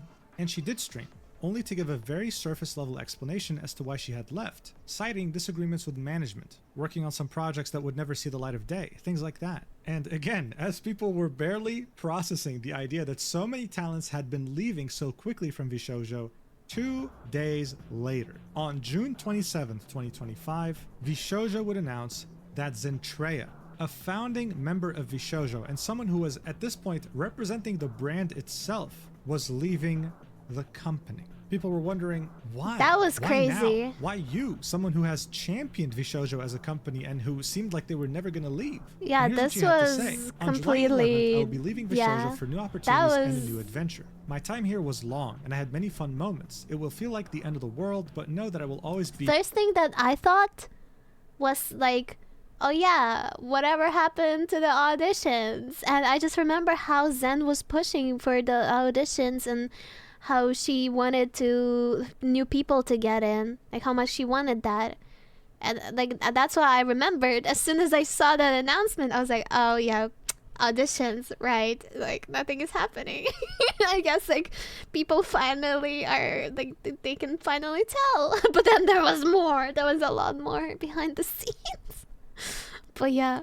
Be here for all of you. Nothing will change other than where I am currently at. Thank you to Vishoujo for many years and the memories. Sadly, times change and paths change, and I decided I wanted to follow my own path and do new things in life. I hope you all will continue to change for all to Vishoujo reason, relation. And just like that, in the span of like a couple of months, 3 talents, including 1 founding member, had left Vishoujo, and let's not forget that they were joined by the chief marketing officer, Mountain Dew. This wouldn't be the first time Vishoujo would go through this, we saw this ourselves. But this time felt very different, especially because after a couple of weeks, even Panini had left the company after 3 years. This was the director of talent of Vishoujo. So you weren't just getting talents leaving, you were also getting some pretty integral people running the company leaving as well. What was going on here?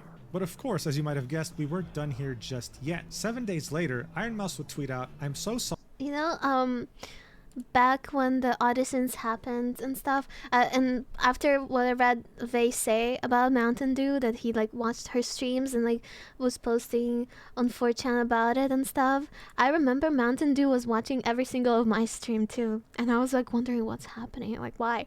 And it was like around the time when like the auditions were happening and when I talked about auditions too, and then I started like I saw like very shitty posts about me too at that time, and now it makes me think like who was posting that? Sorry for not streaming as much these past 2 weeks. I have been going through a lot, but I hope to get back to streaming soon. People just assumed she was tired, dealing with some symptoms of a sickness, or just overall needed a mental health break. But like I remember seeing him on every stream stream that I did getting at that time slapped across the face sideways in my viewer only list 3 days later, when Iron Mouse wouldn't tweet out anything, but instead would release a YouTube video titled "Why I Left Vishoujo." And all you really need to understand the gravity of the situation is listening to the first 30 seconds. Watch. I am leaving Bishoujo. Unfortunately, I recently found out with the importance Phil already wants this. But they directly to charity. She had trusted them to make the payment on her behalf, and they didn't. That's something a supervillain would do. In the rest of the video, she would go on to introduce herself again to anyone new that was watching, describing to them just how important the Immune Deficiency Foundation is to her, how they saved her life, and how she started streaming due to her condition in the hopes of simply finding friends, never thinking she'd grow this big. She also reveals that she's speaking to an attorney at the moment. She can't really reveal everything just yet, but what she can say is that around the time she was renewing her contract, when she was having second thoughts, Gunman would push this idea on her that the company needed her to succeed, that if she were to leave, Vishoujo would fall apart. Now, yes, to an extent, that is actually true, especially after Nyaner, Silvervale, and Vay had left at the same time. But this resulted in her ironically feeling trapped in an agency that claimed talent freedom. She wouldn't be able to leave because she felt responsible for both the company and the talents that she loved very much in it. It was simply tragic. And then she would specify that she wasn't giving up. She would start a new fundraiser on Tiltify, and the cool thing about Tiltify is that they receive the money, the creator doesn't touch a single dollar, and they then send the money to that charity on their own. Within just a few hours, Iron Mouse had raised tens of thousands of dollars, absolutely eclipsing her initial $10,000 goal, with the entire VTuber community backing her up and encouraging everyone to donate. Soon this news would spread like wildfire. Iron Mouse, one of the biggest streamers on the planet, was scammed $500,000 from her agency that was meant to go to charity. The Pandora's box was officially opened. Vishoujo was fair game. And when it comes to internet drama like this, once it rains, it fucking pours, baby. And now you had many people come out with their grievances that they had with the company. Like this music composer here saying, nowhere near what Mouse is going through, but for the past year, Vishoujo has been habitually late in paying me commissions, sometimes leaving thousands of dollars of my invoices unpaid for months at a time. I tried to be patient, but knowing they were stealing charity money from Mousy while this was all happening makes me sick to my stomach. Another music artist would quote tweet this and say, I have thousands of dollars of unpaid work from them too. Had to chase people down just to make sure I remember one of the Vishoujo staff just randomly DM'd me and asking me about commissions, and that they would want me to like work for something Shoujo related. Like, fuck, that never happened. Friends got paid. They even hired someone to help with music stuff, but I ended up managing everything while they got paid for my work. This had gotten to a point where it was so ridiculous that Iron Mouse had to make a statement saying any artists/musicians that worked with me through Shoujo and never got paid, please contact me ASAP. At that point, I was already like kind of disappointed in the company because that was after the auditions. To everything. Around that same time, Zentreya would also tweet this out, saying, in all seriousness, I know Shoujo had times where they would take forever to process a payment out to artists when they worked with me if the payment was through Shoujo and not me. I just want to make sure that if you were one, you were paid. Contact me on what project, I'm so sorry. Very shortly after Iron Mouse had released her video, both Kuro and Michi would take Shoujo out of their names on Twitter. As this was all happening, a well-known Japanese media personality would tweet this out. I wonder who this was being about. A bombshell. I remember I met one Shoujo staff like on one of the like whatever the fuck was happening, but I don't know who that guy even was. I don't know if that was about him. I didn't really speak to him. I only oh my god, I only remember being so fucking drunk. I came up to him and I was like, yo, am I blacklisted from Shoujo? He was like, no. I was like, oh, okay. About his new income. He thrusted me a few of his new business cards to give to my good contacts. I found the action obnoxiously rude, but maybe he was too young and friendly to know better. Then the motherfucker wanted to meet up for tax advice because I'm a native in Japan and I hire an accountant. I was asked to have dinner in his area, which was quite far from me, splitting the bill. He's like, who? He probably didn't. Like Yet because I loved the talents he worked with, I was only secretly hoping he would lose his job one day. Recently, I heard from another creator that he was showing photos of VTubers' real selves while revealing their personal info like marital status. I now wanted to find a way to warn other employees. Today I've learned the most despicable shit the company has done to their talent. Don't know if he's involved with it, yet all my personal grudge is nothing compared to such betrayal. Sometimes, unfortunately, managers or agencies can be the talent's worst enemy. Please always support the talent first. So here Shibuya Kaho was pretty much saying that there was someone who worked at a noted VTuber company, we can only assume it was Nijisanji, was then hired at Shoujo, and that person was very careless with some of these VTubers' identities. Something extremely taboo, seeing that these VTubers valued their privacy above all else. I mean, they're VTubers for a reason, right? But even though that was despicable, she would still say that this is nothing compared to what Shoujo had done by stealing $500,000 from Iron Mouse that was meant for charity. Someone in the replies would point out, saying, if you knew about this guy, why didn't you speak up earlier? Revealing a VTuber's information is dangerous to them. It just looks like you joined the bandwagon when it became relevant. To which he said, actually, I just came back from the US where I gathered the info that he was still within the company, and I was actually meeting up with someone who's been working with him in Japan this week. Given that it's a story I heard from someone else, I thought it was best to do in person. Miyauri, a Twitch streamer, would corroborate what Shibuya Kaho had said, saying, oh yeah, this one. Oh my god, like what? That's so cringe. Who says things like this? Was trying to flex how he could arrange private meet and greets. Private meet and greets with the creators. What the fuck you mean? Creators behind the models. Never sat right with me because do these creators even know you're exploiting/treating them like party favors? Zentreya, who cares about her privacy so much that she literally uses a text-to-speech voice in order to communicate, would find out about this and say, someone who worked with Shoujo was giving out info? What the fuck? Are we so fucking serious? She then tagged Gunrun and said, dude, what the absolute fuck? I wasn't aware of this and I am assuming the others weren't either. Did you know? She would then edit the post and say, reading, it was Japanese side and it's so fucked, dude. It still stands and I personally don't even know what all happened behind the scenes on the English side. I just followed so blindly, leading Shoujo thinking it's all cool, man. Fuck me for being stupid. Obviously the community shared her shock, but also emphasized don't blame yourself, you didn't know. Even Mountain Dew, who used to be the chief marketing officer of Shoujo and one of the co-founders, would say, nah bro, what the absolute fuck, tagging Gunrun on Twitter. Things were devolving, and they were devolving very quickly, with all of these events barely happening within the span of 24 hours after Iron Mouse had posted her video. Now, seeing that Keisan was in a different time zone, she woke up to absolute chaos. But she wasn't just going to simply sit by and watch all of this burn. She immediately announced a live stream at 9 p.m. Japan time, with a thumbnail being, we need an explanation, please answer Shoujo. In it, she would do the unexpected and bring on the CEO of Shoujo Japan for a discussion, giving him the avatar of a rat, saying Shoujo Japanese CEO for now. Yura on YouTube translated the entire conversation. Because the CEO wasn't comfortable This speaking was in English, he spoke in Japanese. wild He would confirm to the to world listen that the to. $500,000 that the Immune Deficiency Foundation was owed was truly not paid. This was the first time a Vishojo staff, especially someone as high up as him, confirmed this to us publicly. When questioned about financials further, he would explain that he had very limited access to company financials since Vishojo Japan was just a subsidiary. He could only see money coming in and out of Vishojo Japan, and he was taking a risk coming to the stream because he had multiple higher-ups above him.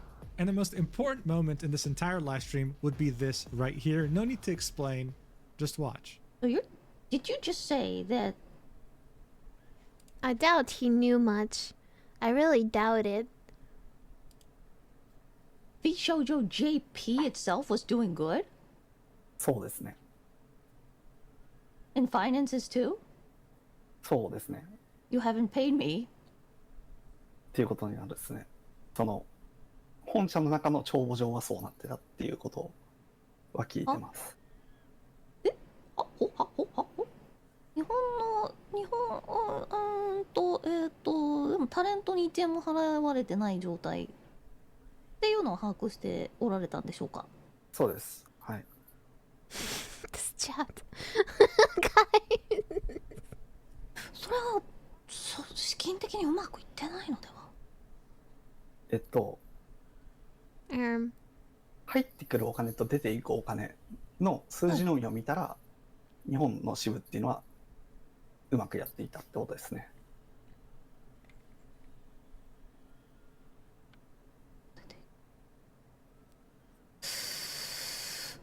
出ていこうかな。入ってきたお金。I quit V Shoujo today.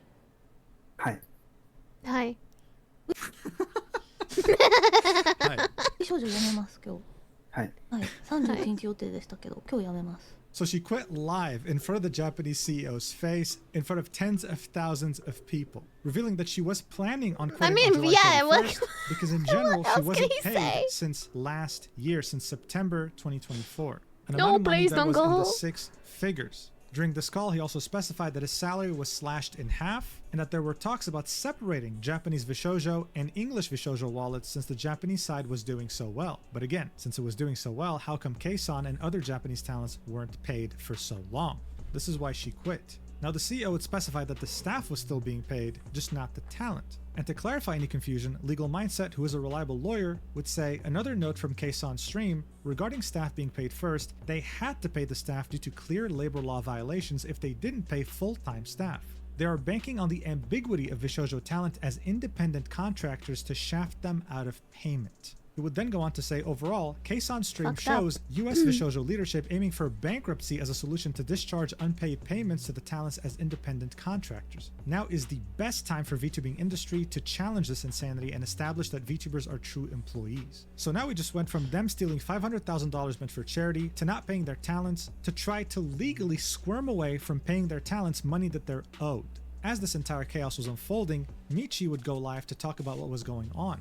She would briefly go over how we got here, how she started VTubing as a way to hang out with friends, and eventually she would end up at Nijisanji and it wouldn't really end well. After Nijisanji, she'd be at a point in her life where she had picked up bad habits again and had a lot of baggage. So she was very grateful to Vishojo for giving her a second chance, for saving her essentially, making her trust them fully. This is why she would sing their praises so much and so often. Something that she says she feels embarrassed by now that everything has been unfolding. Finally, she announces that she's officially quitting Vishojo and that they also owe her a significant amount of money. She then says that of course there are other things, but she can't discuss them right now due to legal reasons. Amelie would join Michi in announcing that she will be terminating her contract with Vishojo effective immediately and will be returning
This could very well be a complete coincidence. It's not like they unfollowed her on Twitter. To say that Project Melody had a hand in embezzling the $500,000 that belonged to the charity would be absolutely ridiculous. But what we can do right now is simply ask questions, especially in regards to the Nux controversy, which is still missing some pieces. We'll see if she'll have anything to add or clarify when she's back from her break. In the meantime, though, every single member of Nova would all leave together, putting an end to this joint venture between Vishojo and the Universal Music Group in Japan. But Gunrun was silent. The company's page was silent. And it would take yet another 24 hours on July 24th, 2025 to finally get an official statement from Vishojo.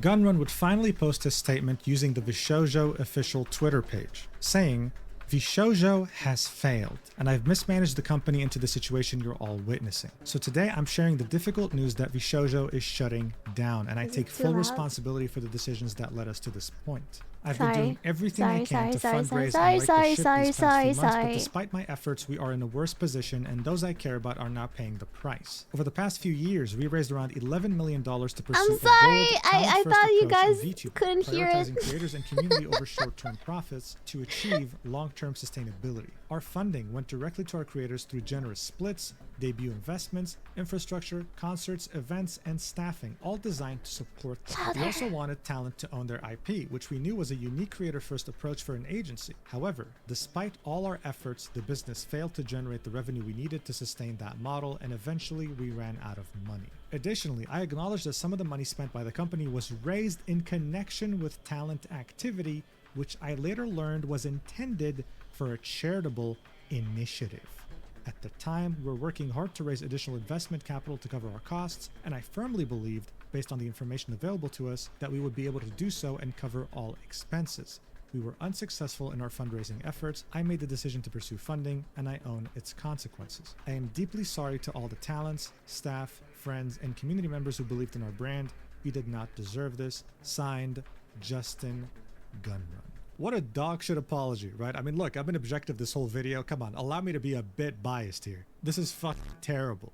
So no wonder he got immediately community noted, saying Justin claims to not know the purpose of these funds, but he personally congratulated Iron Mouse on the completion of their charity fundraising event and reposted Ludwig someone directly dropped mentioning it. that half the It's funds mine. would go to charity. You can see Gunrun congratulating Iron Mouse on her subathon, saying you did it, Mouse. On July 25th, Legal Mindset would reply with, the feds will be looking at this post. And here you can see the Gunrun retweeting a tweet from Ludwig, congratulating Iron Mouse on her crazy achievement. Iron Mouse would reply to this apology saying, you broke my heart, my spirit, and my trust. Kaysan would say, why didn't you let us know the moment you realized the situation? Why did I get this information 2 weeks ago, not from the company, but from my homegirls? Why did you lie to the Japanese branch a week ago that everything was good and taken care of? Henya would say, I had a wonderful time while I was in there, so because of that, it hurts my heart a lot. My community and my friends don't deserve this. I don't expect you to do anything at this point. Just please don't do this ever again to anyone. Giga would say, Vishojo didn't just fail. Many staff and leadership failed Vishojo. Instead of using talent money on operating costs, the company should have shut down or at least informed us, but you used us as cash cows to keep things afloat while keeping us in the dark. Amelie would say, this is exactly what Copium merch did to me, and you promised it wouldn't happen to me again. I'm so beyond disappointed and frustrated, I don't even know what to feel anymore. Recounting an experience she had with a company that pretty much scammed her and her fans out of merch. Michi Mochievi would say, we trusted you and you knew how hard that was for some of us to do. Our communities, people who only ever do their best to support us and care for us, do not deserve this either. Adding a little humorous twist and saying, this Like, the saddest thing is, like, this seems like their only, like, way to communicate to fucking Gunrun. Like, why they have to do it publicly. They have to talk to him publicly to even reach him. It seems like I don't remember them mentioning that they can fucking talk to him directly right now. Even that's fucked up, bro. Ugh. This does not get 5 big booms from me, OG.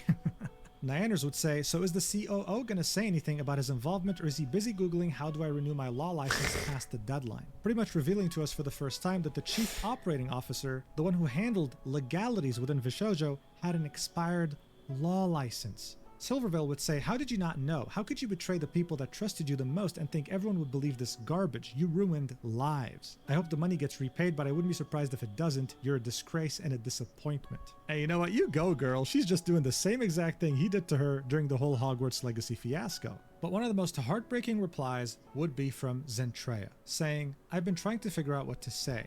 Why did you keep dodging my messages and concerns? When I wanted to do one-on-ones, you kept And dodging or then- gave me a short corporate answer. Even when I was under immense pressure from the community for answers about the auditions and I pleaded for a statement by Zen your PR goes team, you above told me it and wasn't beyond needed. for You made a everyone. tiny video instead, looking like you were hurt and upset, saying sorry, instead of meeting me one-on-one for my concerns, and I was left crying and frustrated. But like a fucking dog, I went back and happy to even get something. I saw the Zen stream yesterday, and I wasn't very like something was happening. I hope they're okay. What the flip?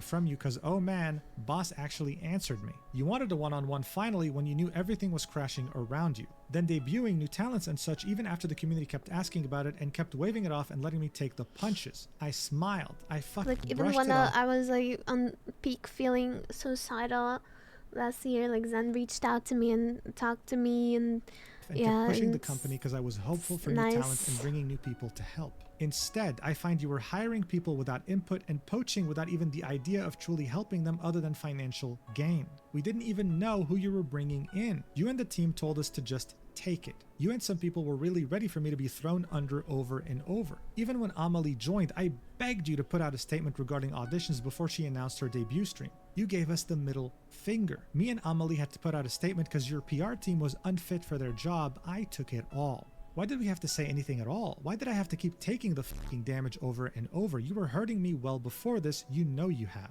I've been pushing a company so blindly who didn't even care for me, but I'm an idiot and I kept believing. I was so excited for this. I spent sleepless nights dealing with constant harassment, and you spent money which you didn't even have without even warning us on God knows what, and you knew, don't even lie, you knew that the money was for charity and was supposed to be placed to the side to be untouched. Where did $11 million go in less than 3 years even? What happened to all that money? I'm just really tired from all these years of working, trying to push for something that kept pushing me to the wolves. I was so stupid, but I was so excited. I really trusted you. We all did. Despite everything, I don't wish you any ill will. I just hope you find some way to make this right. Vishojo had gone from being the hope of the VTubing community to a leech that had sucked out the hope of everyone who had any contact with it, whether they were talents or not talents, whether they had auditioned or were in the process of joining. This was a tragedy on a cataclysmic scale. And no one was believing anything he said. No, there was no way you didn't know that this money was intended for the Immune Deficiency Foundation. Zero possibility. You literally brought Iron Mouse to an Immune Deficiency Foundation charity event in person.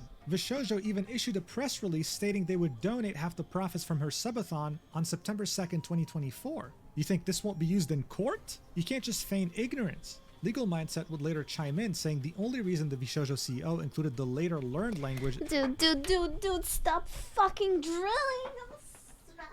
Insane cat. Insane cat. I'm gonna close my curtains. I don't know if that's gonna help, but holy shit, dude. I still hear it. I think actually closing the curtains helped a little. No, it didn't. Hold on. 1 sec. Oh my god, stop fucking drilling.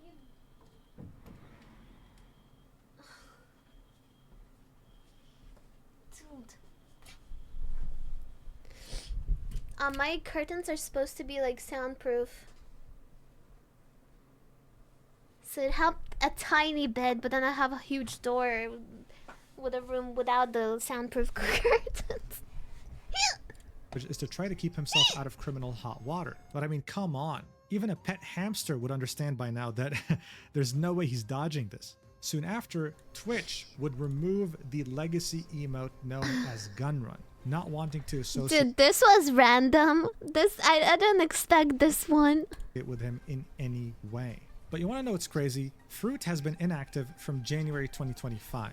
She finally made a comeback on July 21st, 2025, and literally just a day after she had come back, she would find out about the whole Iron Mouse situation. She effectively came back to a raging fire. At this point, it was already implied, but she still felt the need to specify that she's left Vishoujo, saying, as a day one talent, it's truly heartbreaking that it has come to this. I had the opportunity to achieve so much in the last 4 to 5 years. I'm really anxious about becoming indie, but I'm going to continue doing what I set out to do and make fun things. The people, whether talent or staff, were the best part about the company. I had the pleasure of meeting so many inspiring individuals. I hope we can cheer them all on together moving forward. And with Fruit leaving, Vishoujo had officially become a talent agency with absolutely zero talent. I think it's important to specify that even though these VTubers already had one hell of a community around them, having to wrestle with the idea that you're going indie, that you're losing all the resources that this agency once gave you, all in the span of 24 hours, isn't the easiest thing to process. But you know what isn't easy to process? At least for Vishoujo? The fact that Vei didn't give a single shit that she was still under NDA. She saw the company Dude, I hope she's crumbling, okay barely from able this. to keep up with finances. She thought, they're not gonna sue me, so she revealed It's a little scary everything. still. And it was extremely disturbing, saying, and so our NDAs are now void. Why I left Vishoujo. Back in 2023, Vishoujo tried to bully me into one of the most predatory contracts that I have ever seen. When I tried to ask more about it, their COO got extremely hostile with me and refused to answer any of my questions, and so I had to hire a lawyer in order to get some clarification. During the talks, it became clear that Vishoujo would rather let me go than to take less away from me. They were ultimately wanting me to give up more than half of all my sponsor revenue and over 60% of all my merch sales. All I asked from them in return is to not take a cut of the sponsors that I was getting through Mythic, as that cut was already being taken. They said no, they want it all. So just to clarify any confusion Yeah, I was here, thinking look- like if they touch her, that's only gonna make the entire thing worse. Like in terms of the public reaction, I feel like. So I think she's safe. I hope she is safe. Because that's that is a big fucking hit to them. Most of the Vishoujo talents had a talent agency. If in the other parallel things weren't to enough. Vishoujo, like Mythic Talent, for example. They would be there for the sole purpose of getting them sponsors. This was a completely normal thing to do, but Vishoujo wanted a cut of the sponsors from Mythic, even though they were doing nothing to get her those sponsors. They would then continue, and so I asked to leave after being treated like I was disposable in our talks. They basically made it seem like they were my employer and that they're the reason for How can they treat?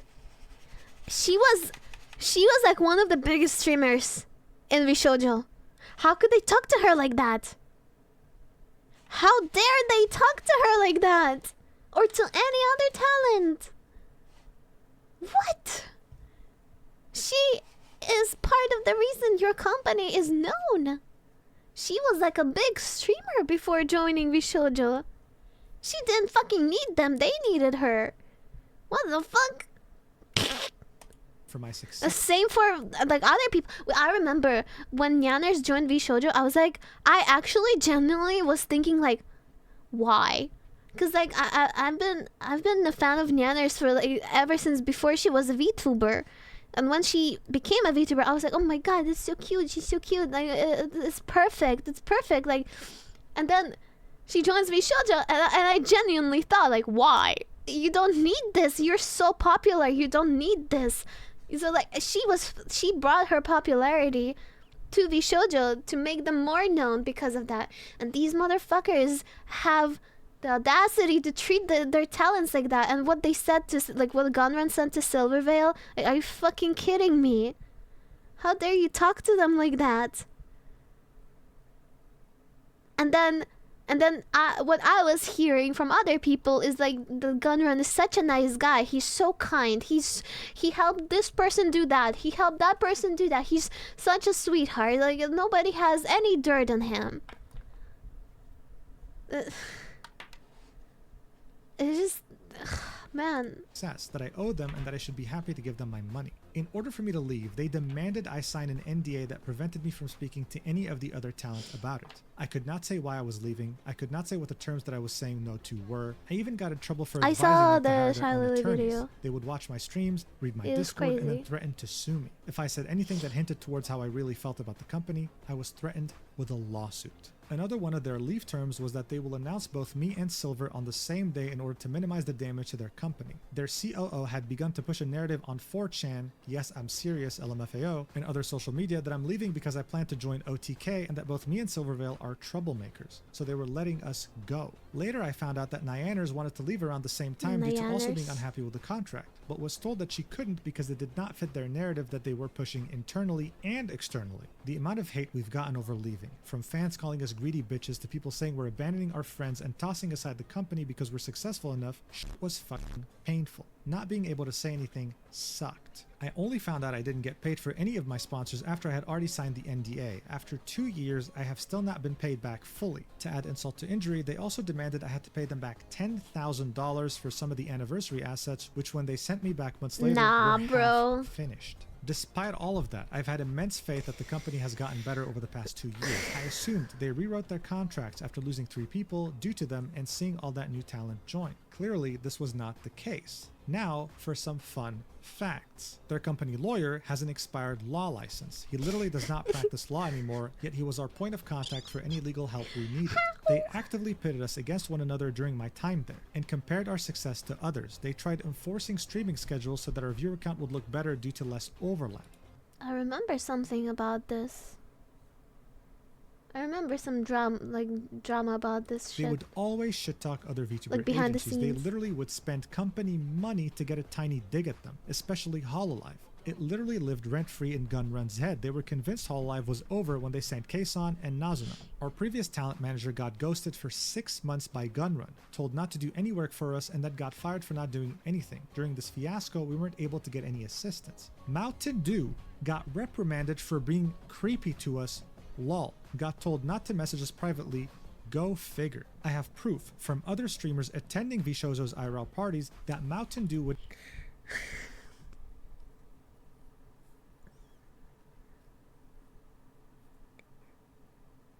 You want to believe that people are nice. actively shit talk me after I left the company They're to not. paint me in the worst light imaginable. Don't know why you're acting innocent on Twitter pretending you weren't aware of anything. Can't wait to see all the shit that comes out about you because there's loads, but those aren't my stories to tell. Thanks for reading, and thanks to those who stuck around between then and now. Thank you for giving me, Silver, and Neon the benefit of the doubt when we needed it. He said most. neon. So, yeah. Neon. This was insane. Many of the top Neon. streamers in the space would react to this with complete and utter shock. Bro, I was caught completely off guard. Holy shit. I could have never in a million years expected that. And this caused Mountain Dew to be community noted on the post he had made tagging Gunrun, with it saying, this user was also included in many of Vishojo's mismanagement issues and has been called out for harassing talents. Nyanners would further confirm what Vey had said, saying Mountain Dew had Bro, stop taking this as an opportunity to glaze Hololive. the Bro, audacity to talk shit about you to my face. completely at a party the year different that we all companies. left, That and you painted can't you as some compare kind them. of conniving, greedy, mean girl who was in my ear and manipulated me into leaving Vishojo just because you wanted me to join OTK because her boyfriend Soda is part of that org, or for some It is a personal different gain or some world. shit. He got uncomfortably close and up in my face and was like, come on, I know the real reason you left. I know it was because of Vey. She talked you into it, etc. And it was infuriating. I know he spread that same shit to other staff, talent, and other industry people. Seeing one of my closest friends get dragged through the mud like this for years was awful. You did absolutely nothing wrong and had so much shit flung at you just because they wanted to push a narrative to protect the company. For him to act like he's completely blameless is insulting. He is a creepy motherfucker, and there's a lot more obviously. Okay, but a don't lot of it fucking is also not don't my start this motherfucking shit talking shit about any company in my chat, bro. I'm just saying, support the talents and not stop sucking dick to companies just because they're a fucking big company. All their success is because of the talents and the people that work for them. my story to tell. Absolutely wild. Now, Dean, a lawyer that's actually certified, specialized in content creation, would tweet this out after Vey's tweet, saying, Vishojo has not officially filed bankruptcy. They have not dissolved. Contracts are still in place. NDAs are still in place. Please review contracts before you say anything on the matter if you have signed anything at all with them.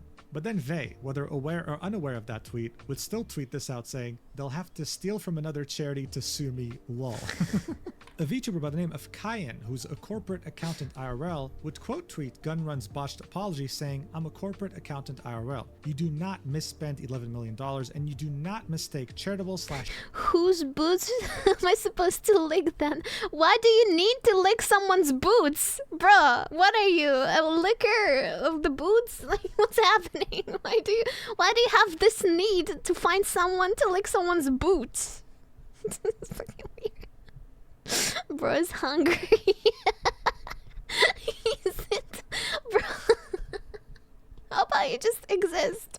talent earned gains S company funds. This is a textbook embezzlement. He should be in cuffs. No, And speaking ew, of don't those lick my $11 boots. million, I this just was washed seen them. as a genius move back in 2022. But the industry insiders that were very doubtful that Vishojo was Boobs. making money and that they could pay it back in 2023 were No. mostly thinking this way because they weren't working Don't with a lick my private investor. boobs. They were working with venture capital, a form of fundraising that had zero flexibility. They wanted their money back, period. And they sure as hell were the last people to understand what the hell VTubing even was to begin with. We would then get more insight into how much Vishojo was struggling from a Japanese commodities trader, saying, "Unfortunate situation, but just remembered Kat, who is a friend of his, was offered $2 million to buy the whole thing, but obviously the operation was so unprofitable, Kat said no." I don't know how it ended this badly, but going through the financials, to be honest, it just looks like a team that never ran a business before. What? Kat was always a supporter or donor of VTubers and was interested in investing in them. A friend of mine was the largest investor in Vishojo, RIP, $0, implying that he had lost all his money. Maybe the loan the company took legally required them to be paid back first before the $500K stream donation go through to Iron Mouse, not sure. Still believe it's a terribly ran business rather than fraud, or at least I hope. So as early as June 21, 2025, Vishojo was selling itself for $2 million to an investor. This was the amount that they owed to talents and loans. Bear in mind, this is a company that had taken an $11 million loan and had some of the best talent in the entire VTubing industry, hell, the entire entertainment industry. They were valuing themselves at $2 million. Is it just me, or that seems like very little money for a company like them?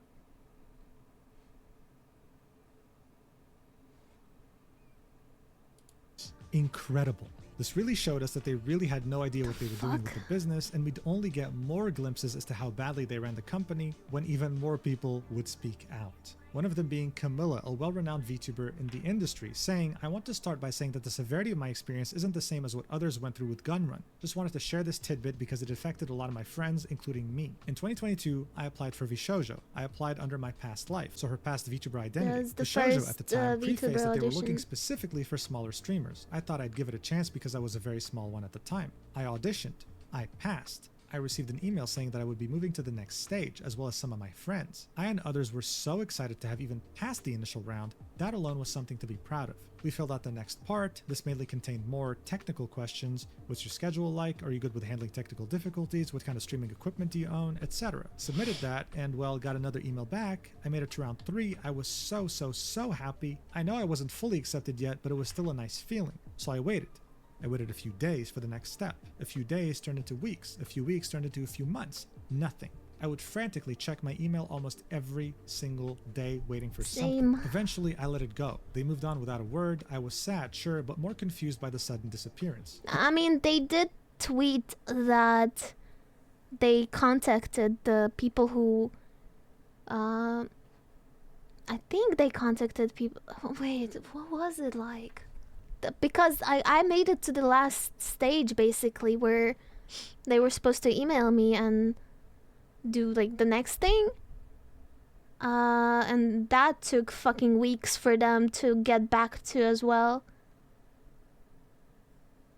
It was such a long gap. Like the part where she was, I guess, like ghosted. I guess that's the part where we were told also that we're going through, but then that resulted in a lot more wait as well. And yeah, and then all in all, it was just like, here's $500. A year later, I started growing as a streamer. I met so many other VTubers and learned a lot by being around them. One day, I was chatting with a bigger VTuber, and eventually, the topic of Vishojo came up. They told me they auditioned the same time I did. She made it to the final round, but they rejected her and the finalists last minute to hire someone they already knew. And these VTubers were given hush money not to tell anyone about it. The girls were is so devastated, funny. just like the rest of us who got dropped without warning. Yeah. So, yeah, thank you for wasting everyone's time, I guess. Oh, and one more thing before I forget. You have no idea how many times your talents called me in tears, suffering due to your neglect and the way you constantly mistreated them. They weren't getting paid, they weren't getting responses from me for over 6 months, and other heart-shattering moments I can't share yet. Is this the treatment you give to those who contributed to your success? No one as sweet and hardworking as them should have been treated like that and stolen from, and with that being said, I dedicate this to you. It will be a song sang by Camilla titled They paid you more than their talents? I didn't take the money. And I wonder if I was taking the money, would they make me sign an NDA for that? Or would they, like, how long would it take them to even give me that money? I literally, I did not respond anything at all. I got that email, I was like, okay, I see. And just, yeah, like, I don't need your money because, like, that is funny. That is funny! Bro, what the fuck? Dear Gunnar, in which she would address him personally with the lyrics that she wrote. Mia, yet another VTuber that was screwed over by Vishoujo, would reply to Camilla's post, saying, I only Like, spent they did so much damage to me mentally from being, like, so back and forth, like, taking weeks and months to respond, to fucking put my everything on hold, to check my fucking emails every single day to check if they responded or not. Like, being led on with the final round of auditions, like, I was so excited. I was like, holy shit, like, this is it, right? There's no way, this must be it, because, like, that was, like, the final round. And then, nope, you're out, here's for $100. spent half a year getting my hopes up. I cannot even... It's fucked up, because literally the email before the one where they said, unfortunately, you didn't make it, the email before that one literally was like, oh, we're gonna get back to you and we're gonna proceed to the next steps. That was the email before. And then the next email was like, oh yeah, here's $400. Like, imagine the mental state I was in for that. And all the other girls that were in the same position, because there was multiple of them. That was, like, Bao was one of them. Bao was one of them, is like who I saw publicly talk about it. There was a lot more girls.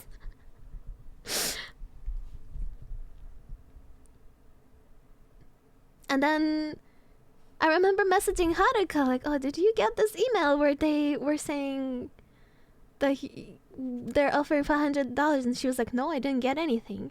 I was like, can comprehend how the people must feel who got strung along for even longer, just for upper management to choose bigger creators, while the talents, like Zentrea, had to tank all the criticism because they believed their words and promises as well. And all of us smaller people applying no, trusting... dude, at that time, that was so important to me. Like, I literally couldn't, like, function. I just hoped that, like, I could get in at that time. It was at that time. Until I saw that fucking email, and that was, like, really weird to me. Like, it really was confusing. Like, it really is confusing. Zentrea, while the talents had to tank all the hate... It's not that, like, okay, there's one more stage where they give me a chance to, like, like, either interview or whatever the fuck, and then they decide, like, oh, you're out. It was more like, yeah, we're gonna reach out to you. Oh, by the way, you're out. What? Hatred from people... Yeah, so, like, $500 for all that stress, that felt like a spit in the face. It was like, are you fucking kidding me? You think $500 is gonna fix this? Just to then, in the end, find out that upper management did treat the talents like cash cows and did try to get more cash cows instead of keeping the promises they gave everyone else. They sold this dream to everyone and made all of those false promises to talents and fans alike just to crush all of it, while letting the talent tank it all and disappointing so many people on the road. But what about this whole hush money thing? What about the people who made it as finalists and were given money by Vishoujo to never speak of it again? Well, one of those talents was Neurosoda, and she confirmed it live on her stream. What? Watch. Who? Like, at the time when I applied for auditions, Neurosoda? Guys, hi, Neurosoda here. What? Well, how many? Wait, why am I in the video? I don't want to listen to myself. Neurosoda. Check pinned comment. Oh.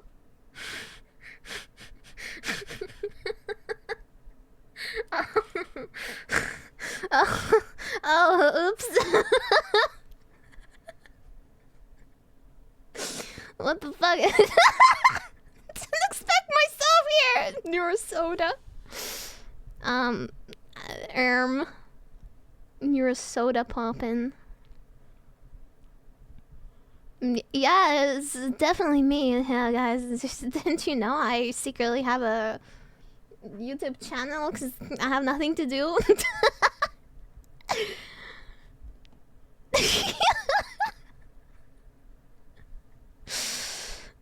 What the heck? Third channel. No, that would be like what I have my Anny TF, Anny Vons, Anny ASMR. Even though those two, like, I don't even like do anything with them because Joey did it for me. Yeah.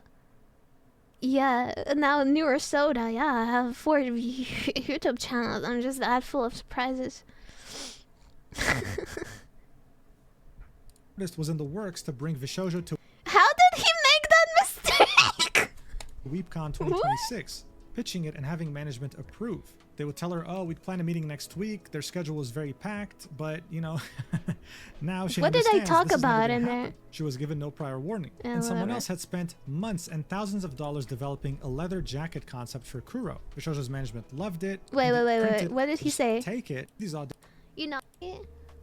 Okay.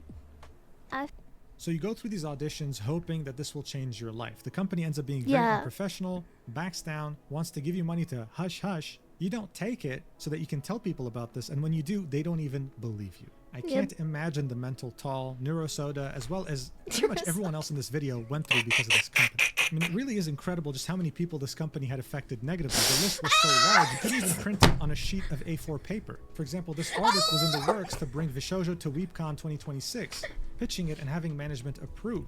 They would tell her, oh, we'd plan a meeting next week. Their schedule was very packed, but, you know... Yeah, Neurosoda. That now must she have understands been this is never so gonna hard for happen. you. She was given no prior warning. And someone else had spent months and thousands of dollars developing a leather jacket concept for Kuro. Vishojo's management loved it, and the artist Poor was under the Neurosoda. impression Can't we that get this was gonna 5 be a subs? joint venture. But after all this To work, Neurosoda. Vishojo eventually just offered to buy out the whole thing. They didn't want to work with this artist. They just wanted the idea and the jacket. And you know what the worst part is? This artist, desperate not to let all their work go to waste, reluctantly agreed.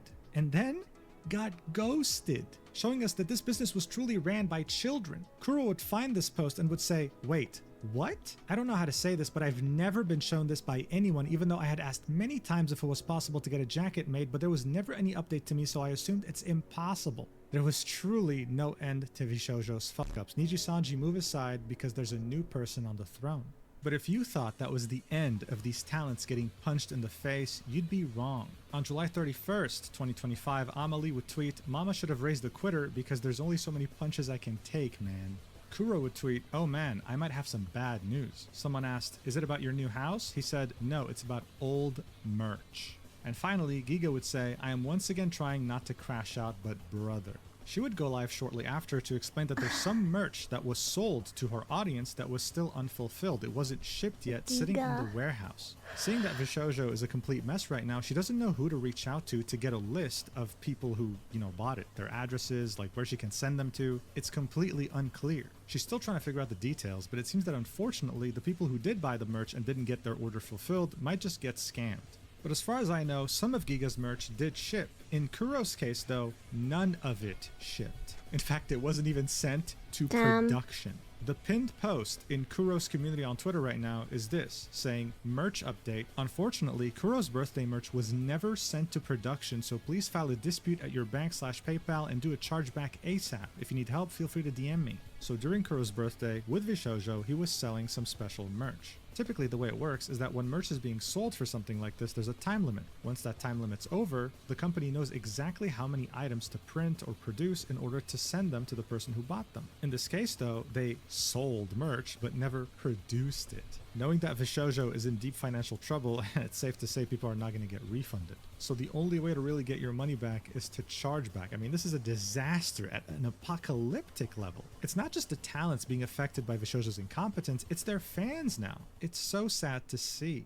But hey, you know what? Not all of it was negative, because the VTubing community was able to take this extremely negative situation and turn it into a very positive one. Iron Mouse was officially indie again, and her Tiltify charity fundraiser, in barely just over a day, it had reached over $1 million, with the Immune Deficiency Foundation themselves making a tweet saying, "I'm not crying, you're crying." The campaign at the end of July is currently sitting at over $1.3 million raised, and it was so impactful, not just to the VTubing community, but pretty much everyone who had heard about it, that the CEO of the Immune Deficiency Foundation had made a video thanking Iron. Some people are so stupid, they think that this charity goes directly to Iron Mouse when it doesn't. Bro, Mouse how and her stupid do you have to be? for everything. I mean, this is just incredible, very wholesome. Everyone coming together was just an amazing thing to see. Look, this Vishoujo saga is probably the messiest, craziest thing I have ever covered on this channel, as the biggest disaster that's ever occurred in the VTubing space. And ironically enough, the new era of VTubing wasn't actually created with Vishoujo, it was created with the end of Vishoujo. I personally completely agree with Sayu's tweet, in which he says, Seems like it "I is said an yesterday on era, stream, new but what's era happening in the VTubing space English right now is VTubing reminding me space." of the Machinima MCN days, sounding like old man Sayu." I mean, I remember Machinima, but It's I'm like- not old, okay? They used The dream of being in a corpo like that, it was basically just Vishoujo, because they were the biggest, again, thanks to their talents, and now it's gone, and indies can make it on their own. Like, I think it gives you more, I guess, confidence that you can make it on your own, because the VTuber fan base grew as well with all these years from like different sources. So now it's like a lot easier to make it than it ever to host was. some of my favorite shows that I watched growing up. But the way they were created was as an MCN, a multi-channel network, something that is completely extinct today. Back then, YouTubers, especially centered around video games, believed that the only way to succeed or get to the next step of content creation was to sign on with a machinima. This would allow them to get control over your YouTube channel and essentially make decisions for you. The promise here was that you would be getting so many sponsors, money, cool opportunities, but the reality was that you would be severely limited as to what you can do, and machinima would practically become your boss. You would have no freedom. Your channel wouldn't even be owned by you anymore. Eventually, everyone left this company once they realized that they were practically scammers, and this led to the company completely shutting down. So maybe the new era of VTubing content creation lies in the independent creators themselves. Maybe VTubing, just like video game content creation in the early 2000s, needed these agencies to lay a foundation, but now they're not needed anymore. Who knows? Time will tell. I do find it hilarious though that in a stream with Michi and Matara, they would find out through tarot cards that Vishoujo was going to be doomed this year. This was back in like February, okay? Oh my god. Just this year. And speaking of Vishoujo, in Legal Mindset's opinion, this statement was so... Wait, what did she do? Did she talk about Vishoujo? Like, did she say, like... Oh my god. poorly written that it might as well be Gunrun admitting to a crime. This wasn't over, and the talents could most definitely... She did a reading for the company? Ah, that's crazy. ...sue. I don't know what'll happen, but I would definitely not bet my money on Gunrun. Anyway, thank you so much for watching this ridiculously long video. I don't know how long it's going to be while recording this, but I am not looking forward to editing at all. And also a special thanks to Rima Evenstar for very quickly compiling some of the lengthy statements from many of the VTubers affected by Vishoujo. As of now, Vishoujo's store is not available anymore, but it's important to note that it hasn't filed for bankruptcy yet and hasn't closed its doors down either. As far as we know, it's still a company, one with no money, but still a company. If there's anything for you to understand from all this is to, well, always hire a lawyer to read out contracts. And if a company makes you feel guilty about it, then they're probably a massive red flag. Thank you so much for watching, and I'll see you in the next video whenever that is. I don't know. Wow. Interesting. I'm hungry. Well, Gurf, thank you. Hello, Nora Soda. Hand chat. Somehow, like, this entire thing also makes me feel more at peace too, because, like, it feels good when, like, I'm hungry. things that I was feeling are actually valid and not just fucking me feeling like as if I'm wrong. It's like finally people believe you when you say certain like what happened, you know? And yeah, it feels like as if that part of that was hurting is like let go now. And I feel like it's the same for like Nyan and Vey and Silver too. And the other people who spoke about this. Because that shit was like really like mentally draining.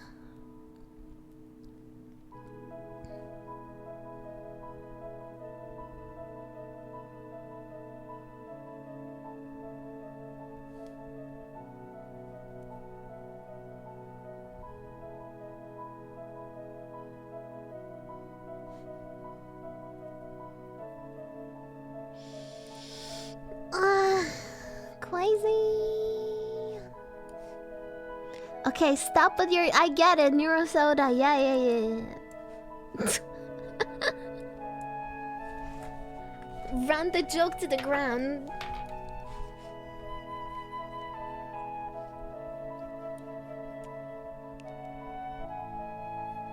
Yes. Yes. Beep beep beep beep. Silly guys. Those silly guys in the chat. Beep beep beep beep.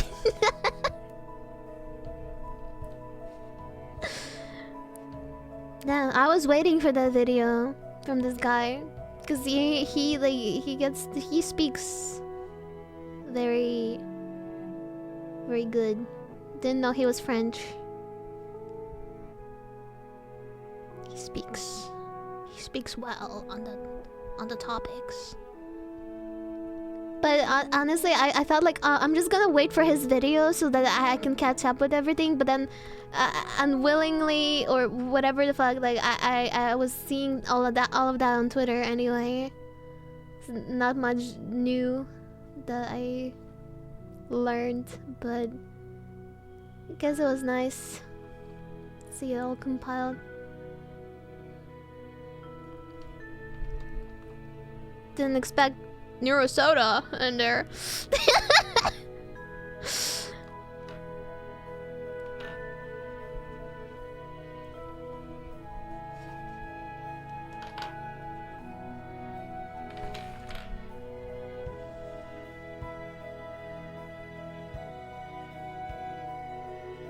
I'm surprised he didn't like clip Bao's. Like Bao spoke about this a lot more too. She was in the same boat as me. She has a better way with words.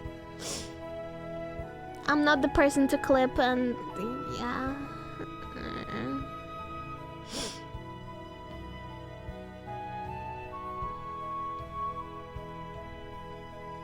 Maybe I'm just downplaying this. I don't know.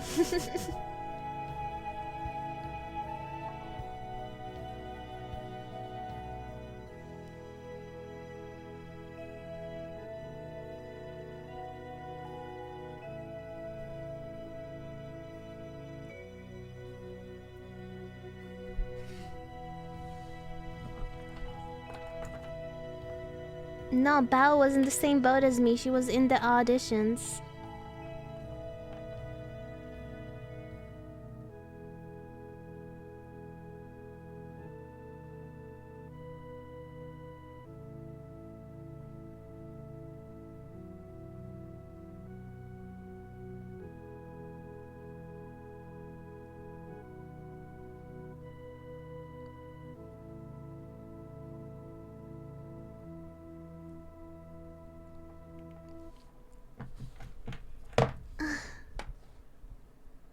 That channel was Mujin. I'll follow you no matter what happens and where you go moving forward. Thank you. Thank you. I feel like with like everything going on lately, it's just like me feeling better, and then this feeling like I want to do more. Like this situation, even though it fucking sucks and boils my blood about how they treated the girls. On the other hand, it makes me more confident that we can just all make it being indie. Just gotta work like do things. Honestly, I just want to do cool things. And if you guys wanna watch me and enjoy it, then it's poggers.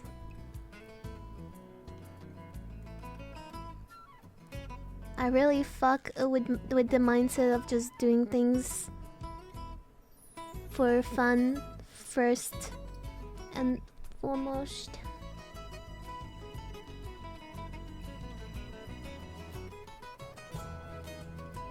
I really fuck. She fuck.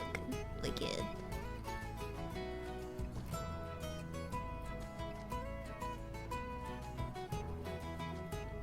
Because I'm not forcing anyone to fucking stay and watch my streams if you don't want to.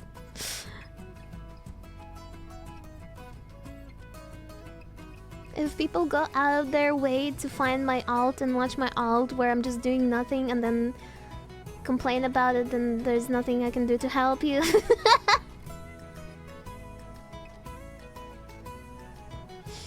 You wear deodorant?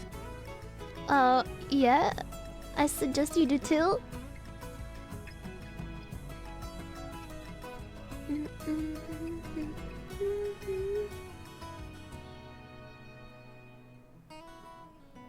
Tell you're out faster than your main arm.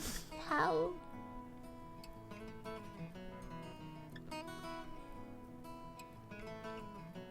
To be fair, there is a lot of people watching right now. Like, I mean, I appreciate it. I just don't know, like, I don't find myself that entertaining to deserve this, but thank you, I guess.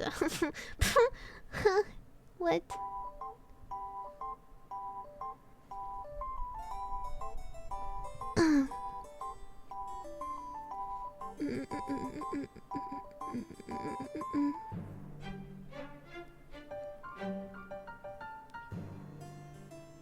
My chat is pretty cute.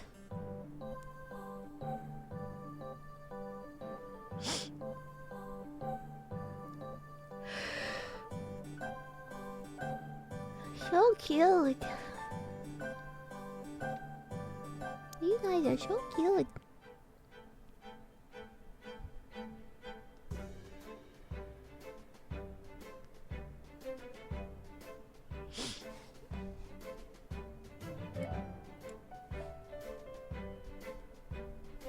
Well, that was a video. I just wanted to watch it with you guys because, like, yeah, I didn't want to sit and watch it alone.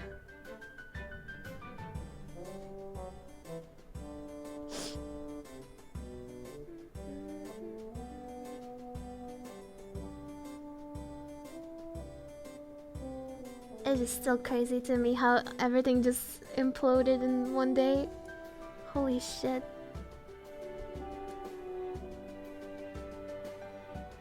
Damn. More React slop, please. I'm out of my React slop energy.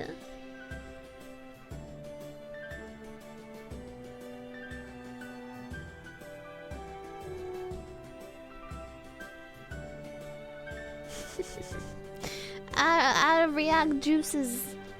That was a heavy video. It was heavy. I'm very, what, how do you call this? Empathetic and intuitive and everything. This shit really, like, affects me. My heart. Intuitive. I don't know. I am intuitive though, but also a big empath. Sometimes it's a curse. I'm just throwing words in, you know? I'm just smart like that. Mm.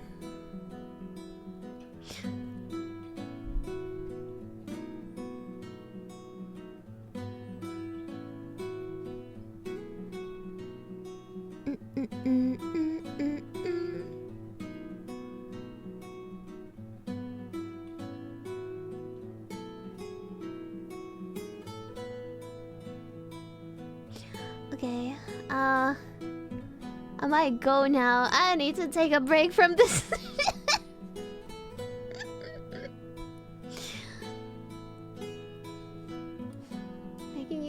Sorry. Sorry. Sorry. Do, do, do, do, do, do, do, do, do. I'm gonna send you to the Prayed Rock. Let's pray to the rock for the better days. Have a nice day or night, guys. Or morning if you just woke up. Probably some of you just woke up. Have a good day. Gonna go do something. Think what to do with my model. I'm supposed to try to rig it today. So yeah. See you another time. And I mean, I feel that I can come back fully to streaming soon. I think I'm trying to get to that point, and it's getting kind of better, I guess. Yeah. So thank you for being patient with me. I owe you a lot of fun streams. Lovers. See you.